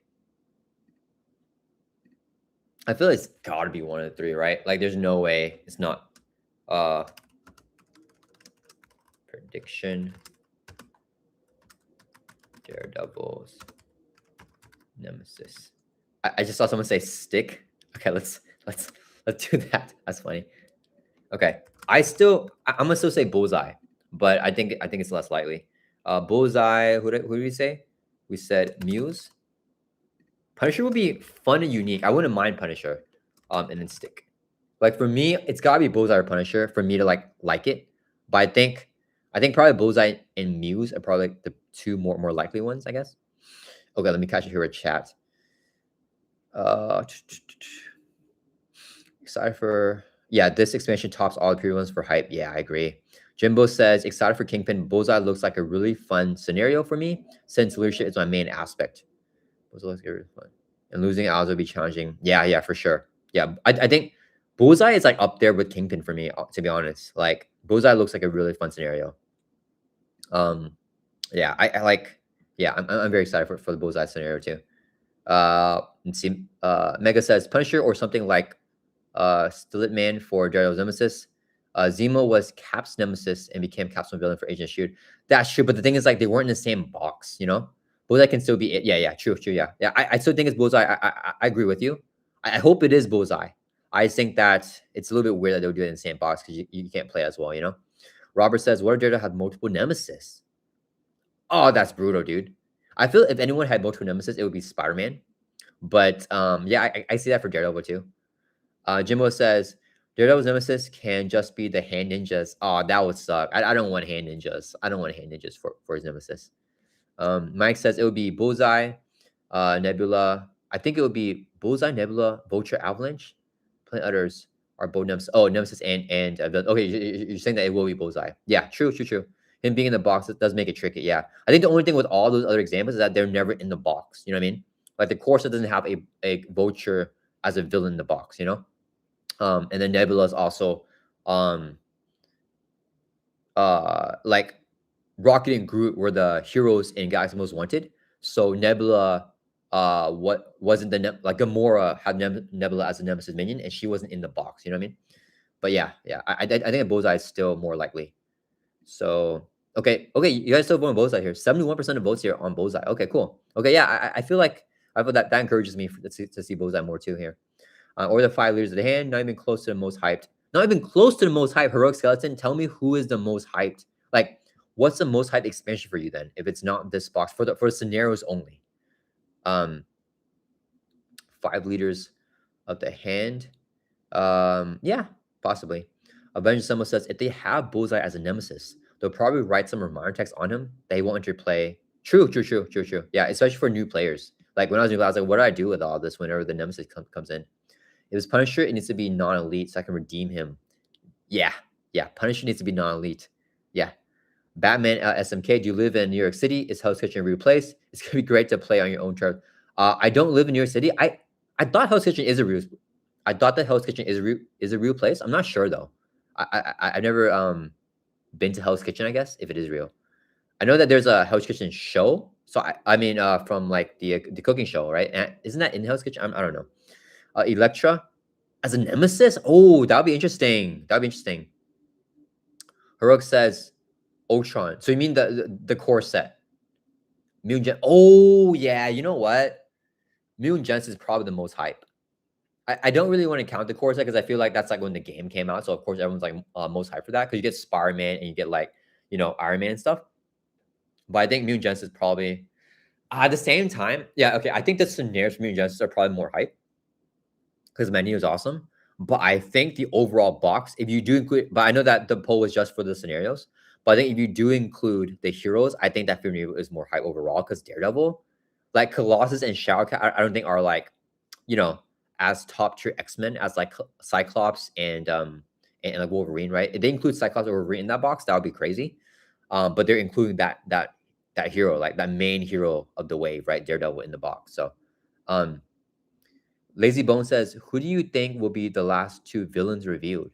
Who do you think? Oh, we already know the last 2 villains. They reviewed it already. They didn't give us like the whole thing about it, but it's gonna be, or they're gonna release the last 3 villains actually. It's gonna be Hammerhead, Killgrave, also known as Purple Man, and Typhoid Mary. So those are the final villains. I'm gonna rock up to multiplayer in a full Daredevil. Do you have a Daredevil suit? That's so cool. And struggle to read the cards to the mask. Yeah, a Daredevil suit is super cool. Batman says, did you notice that each of the 6 villains of the raft come from different non-X-Men boxes? Yeah. Someone was commenting about that. Do you think each of the 6 will represent their own boxes? Yeah, right? Yeah. Someone confirmed that. Let's see. It's a real place for Hell's Kitchen. Shouts to Brains in the chat. Big Block says, please, you don't have to read out every comment. Do you guys not want me to read? Okay, let me. Okay, you guys vote for Bullseye here. Let me actually do this poll while I have you guys here. Should I read every comment? Should I read every chat? Every chat comment. Does that make streaming better or worse for you guys if I read everything out? Because like I guess when I read out, I can't keep up with the newest chats as much. But then I don't know. I always thought that people want it whenever people would prefer that I read everything out. Noriano says Clinton, New York, 8's Hell's Kitchen. They renamed it to improve. Oh, they renamed it. That makes sense. Mega says Hell's Kitchen is the west side of Midtown. Okay. Heroic says we got Cyclops and Phoenix day 1. Day 1? Does that mean like with the box, like you guys knew, like with me and Justin whenever that dropped, like the article and everything, you guys knew that you're gonna get a Cyclops too. Electro as a nemesis, that's similar to Black Cat in the campaign box. What? Electro. I like read Electro, even though I read Electra. Yeah. Oh yeah, that would be interesting to get Electra as the minion for Daredevil. Avengers Summon says, I'm not sure it's a particular yes or no thing. It could be you technically read them quickly and pick the ones you want to respond to. Yeah, maybe I'll do that. It's in the poll is okay. It's like 67% yes, 33% no. So it's like kind of split. Let me see. We essentially got 4 heroes in the Mutant Genesis box because Cyclops and Jean came on the same day. Oh wow, I didn't know that. Oh, that's super hype then. Wow. Wow. Will we ever go back to days like that where we get a box and 2 heroes on the same day? That'd be crazy. Mike says, I grew up watching the Spider-Man cartoon with Kingpin as a big bad with a really cool voice. So this box with Hammerhead as a villain and all the minions is so cool. Yeah, so cool. I don't remember him having a cool voice. Didn't he have like a silly voice? Was it? I don't remember his voice. I feel like he had a silly voice. But yeah, this is super hype to see Kingpin in the game. I don't know why. Seeing Kingpin is like nostalgic in a way, I guess. I don't know. But yeah, it's very cool to see him. Yeah, I'm super excited for this box right now, guys. Yeah, this is okay. Let's see. What are you guys saying here? Okay, you guys saying it's like okay. So I'll like read more comments, but I won't read every comment maybe because some of you guys don't want me to, and sometimes you guys like chat to yourself. So you guys like chat to yourself, then I like won't read it then. Yeah, because sometimes you guys like tag each other and like talk amongst yourselves. So I feel that's like a more private conversation, I guess. Robot says no, they only did it for Mutant Genesis. That's why we had 6 hero packs instead of the usual 4. We need that again, dude. We need 6 heroes in a wave. Kingpin is just one of those essential villains that I'm just happy to see in the game. Yeah, I really want to see. Yeah, he's super cool. Avenger Symbol says, yeah, I think it's reasonable to glance over the comments and just pick out the ones you really like or have time to respond. Yeah, I think the comments come down like a little bit slower. I can read everything, but it was like fast, like a little bit earlier. Then I just kind of like pick ones. Like pick the ones. Yeah. So I guess it just depends because usually I mean I don't get this many viewers on the stream, so I'm able to like read all the comments. But whenever I have more viewers, it's like hard to keep track. But yeah, guys. All right, guys. Oh, I did say I was gonna do something before we ended. So okay, we gotta do a couple of things here. First, I want to do a poll prediction. This is super subjective. Okay, best expansion ever. We haven't seen the heroes. We don't know it. We don't know anything. Okay, will this be the best expansion ever? Like, what do you guys think? Is the hype there, or are we just like, are we all just glazing this? Are we all just like getting too hyped because there's been a drop of content? Like, what's the feeling in the community right now, guys? For me, it's still Sinister Motives right now. I think it's gonna be tough for it to beat Sinister Motives. I think that it's got a chance for sure. It's got a chance for sure. If Kingpin is difficult enough as a capstone villain, I think it can definitely be. Brand says I had to vote no because it does not contain Rocket and Groot. So do you think Rocket Galaxy Most Wanted is the best expansion ever? I know you love Rocket. Avenger Someone says true. There were so many people in the stream. It's awesome to see. Yeah. Thank you everyone for coming and chatting and just enjoying this live reaction to Arco with me, guys. I appreciate you guys so much. So much fun. Brain says no. LOL. That's funny. Arg says I want to make a Phoenix deck that makes Bullseye remove his own minions from the game. I want to make a Phoenix deck that makes Bullseye remove his own minions from the game. Oh, because her mind controls makes the minions into allies, and then he removes your allies, right? That could be really fun. Yeah. Avenger Symbol says I would vote this would be the best expansion, and I don't think it's recently biased.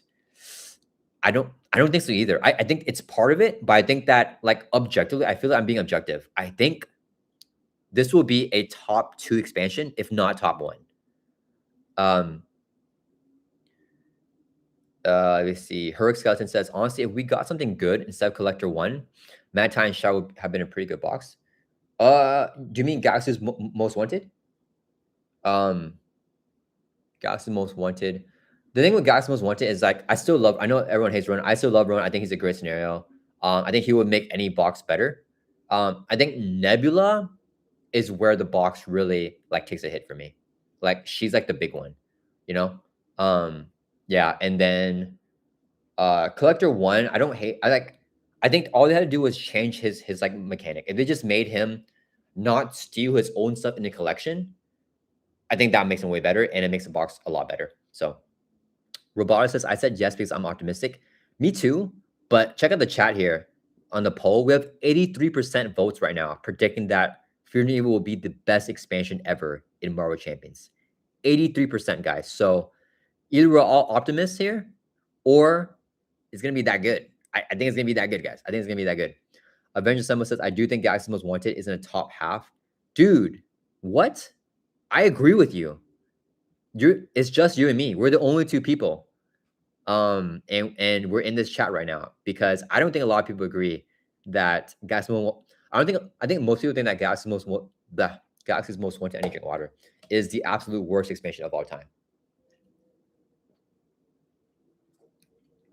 But considering the amount of time that I play Ronin, like I have to say it's one of my most played expansions just because I play Ronin like Venom Golem is probably my most played scenario, and then Ronin. So I play that box a lot. And its campaign is really, really cool. Mike says it definitely beats Agents of S.H.I.E.L.D. Civil War Next Evolution for me, scenario-wise, right out the bat. Man, we haven't even played it yet. You guys are making some bold predictions. I mean, I'm doing it too. But we're being super bold right here, guys. Yeah, Heroic says I don't have enough info. Yeah. That is totally fair. Narano says Phoenix deck that Voltron's proprietor. I know I will. I know you post a gameplay of that. You can do it for your custom gameplay request. I don't know about. Wait, why does it have to be Phoenix? Because the proprietor is an ally already, right?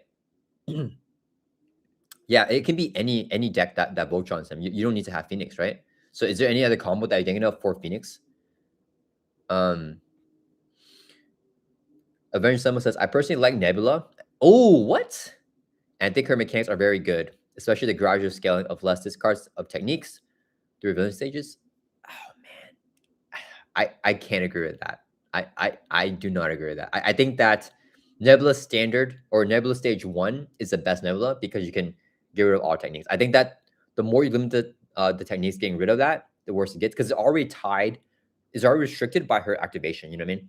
So like if she's not activating, she can't get rid of those techniques, which sucks. Jimbo says, I think people just have trauma from Ronin on release. Yeah. When I got into Mario Champions, my friend said all expansions are fun, but Ronin might be polarizing, but stressed. It was a community thing. Yeah. Ronin is just, I feel like the communities in like, I do maybe because I'm on Reddit too much. I do feel like the community is just like never happy. Like I feel like the sentiment, and this was before I started playing, was that like, you know, Galaxy's Most Wanted sucks. Venom Goblin sucks. And then like now everyone's complaining that everything is too easy.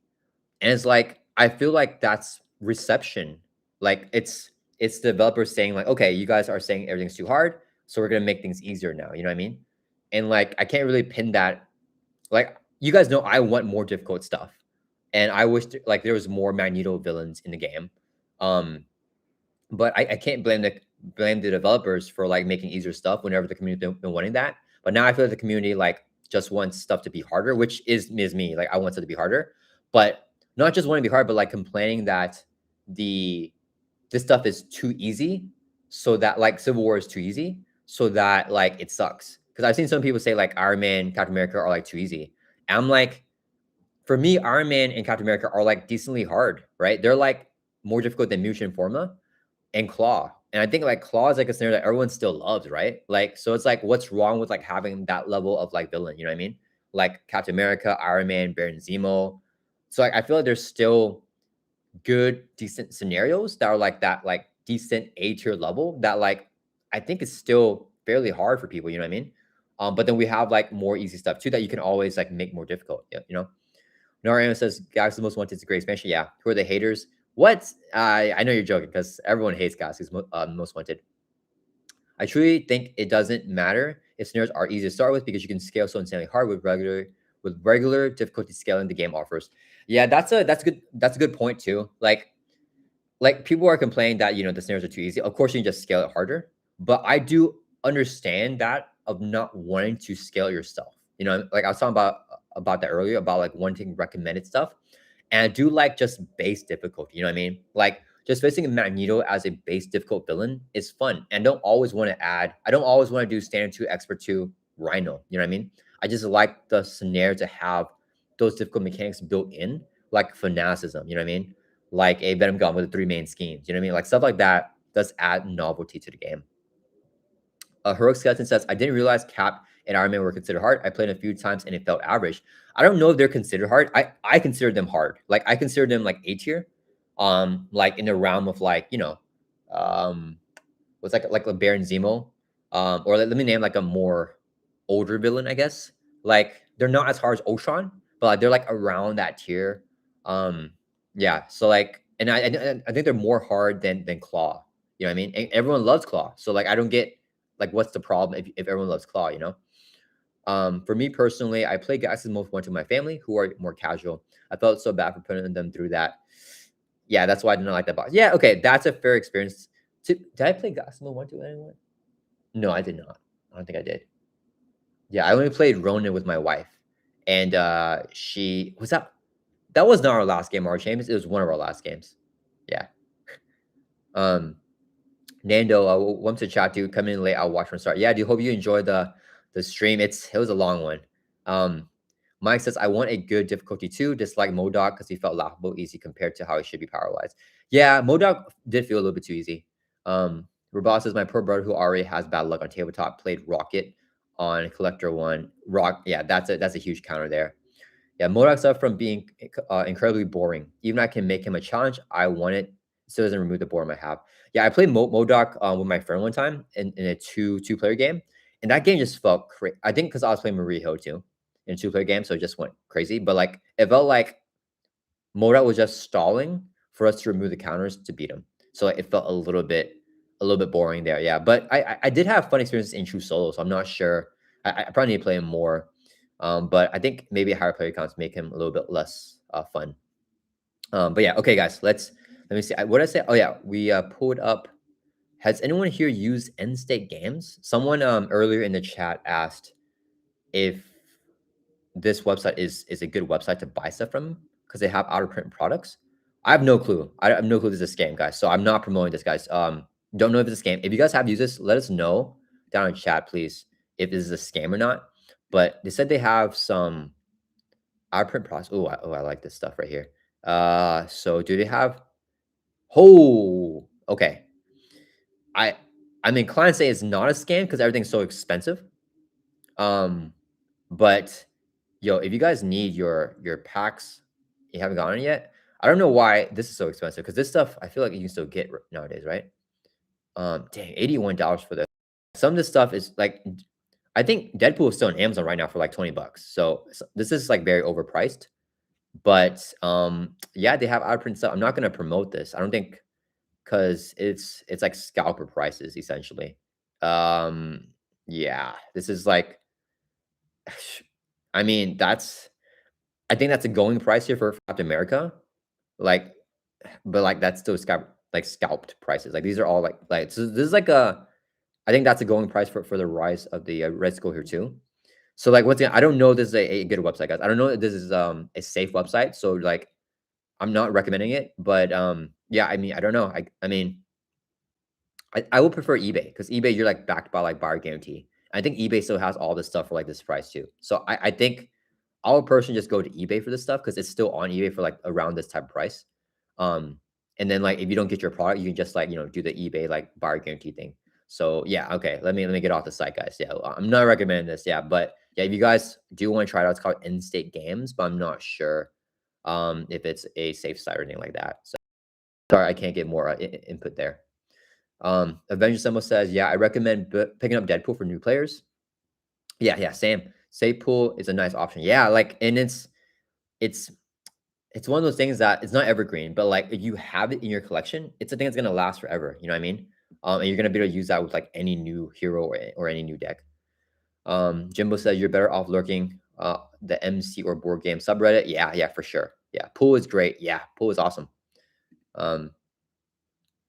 Print proxy versions, they're out of print, so you shouldn't feel bad about it. Yeah, if you have a good proxy site, you can shout it out. I have no clue how to do any of that stuff. So you can shout out in the chat here.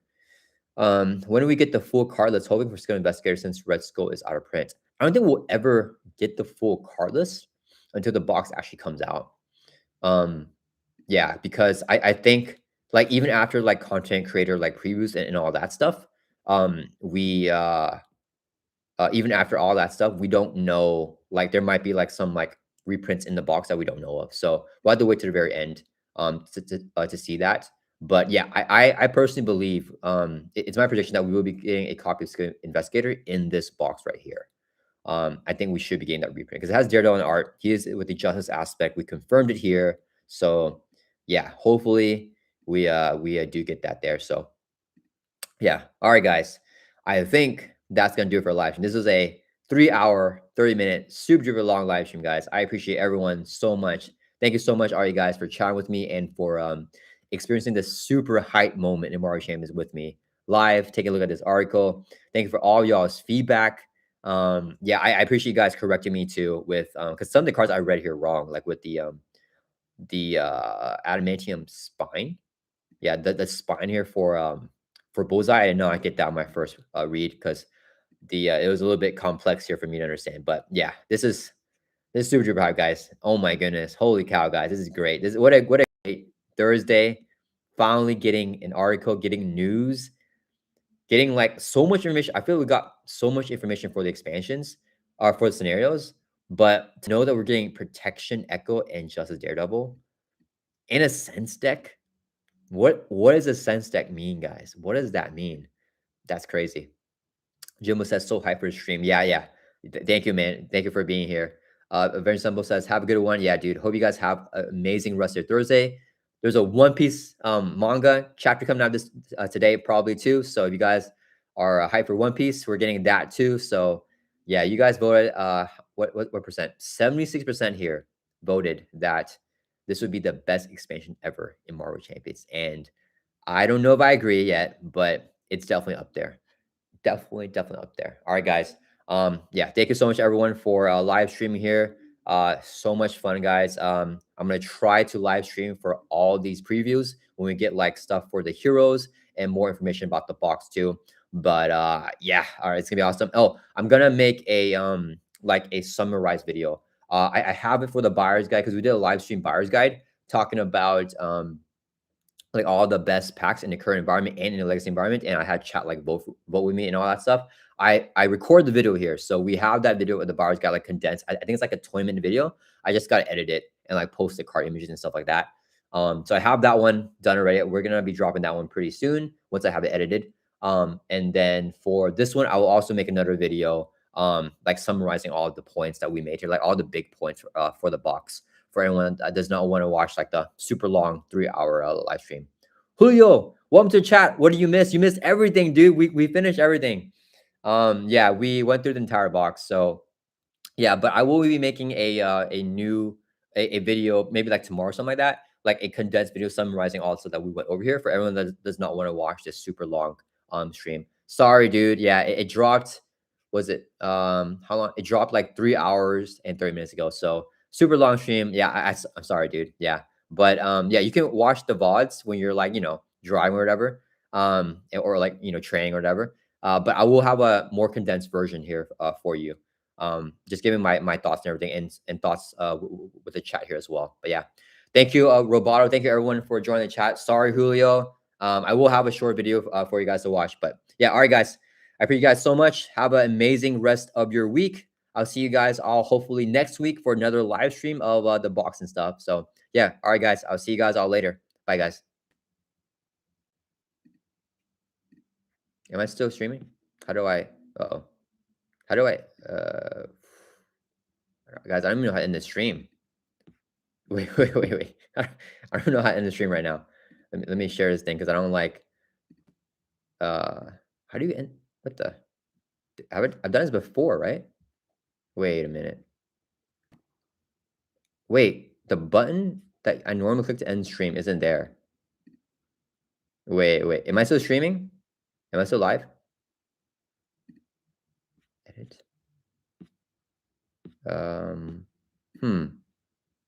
This is embarrassing.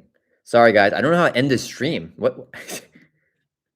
Because normally it's a button that I click to stop sharing, and the button also. Jimbo says turn off computer. Yeah, I might have to. I don't want to turn it off though. What the heck? All right, guys. I apologize for this. Let me just Google it. How to end stream YouTube. Sorry, guys. But yeah, feel free to go chill and stuff. Okay. Head over to stream. Select view in the control room. Turn off your Wi-Fi. Let's see. There's settings here. What the heck? This thing is different. Like it's not normal because normally I just click that one button, I can end it. Oh, I see the button. Okay, end stream. All right, guys, we got it. It was at the very top right. All right, guys, sorry about that. Hope you guys enjoyed the stream. Thank you once again for everyone for coming to chat, and I'll see you guys all next week. Peace out, guys.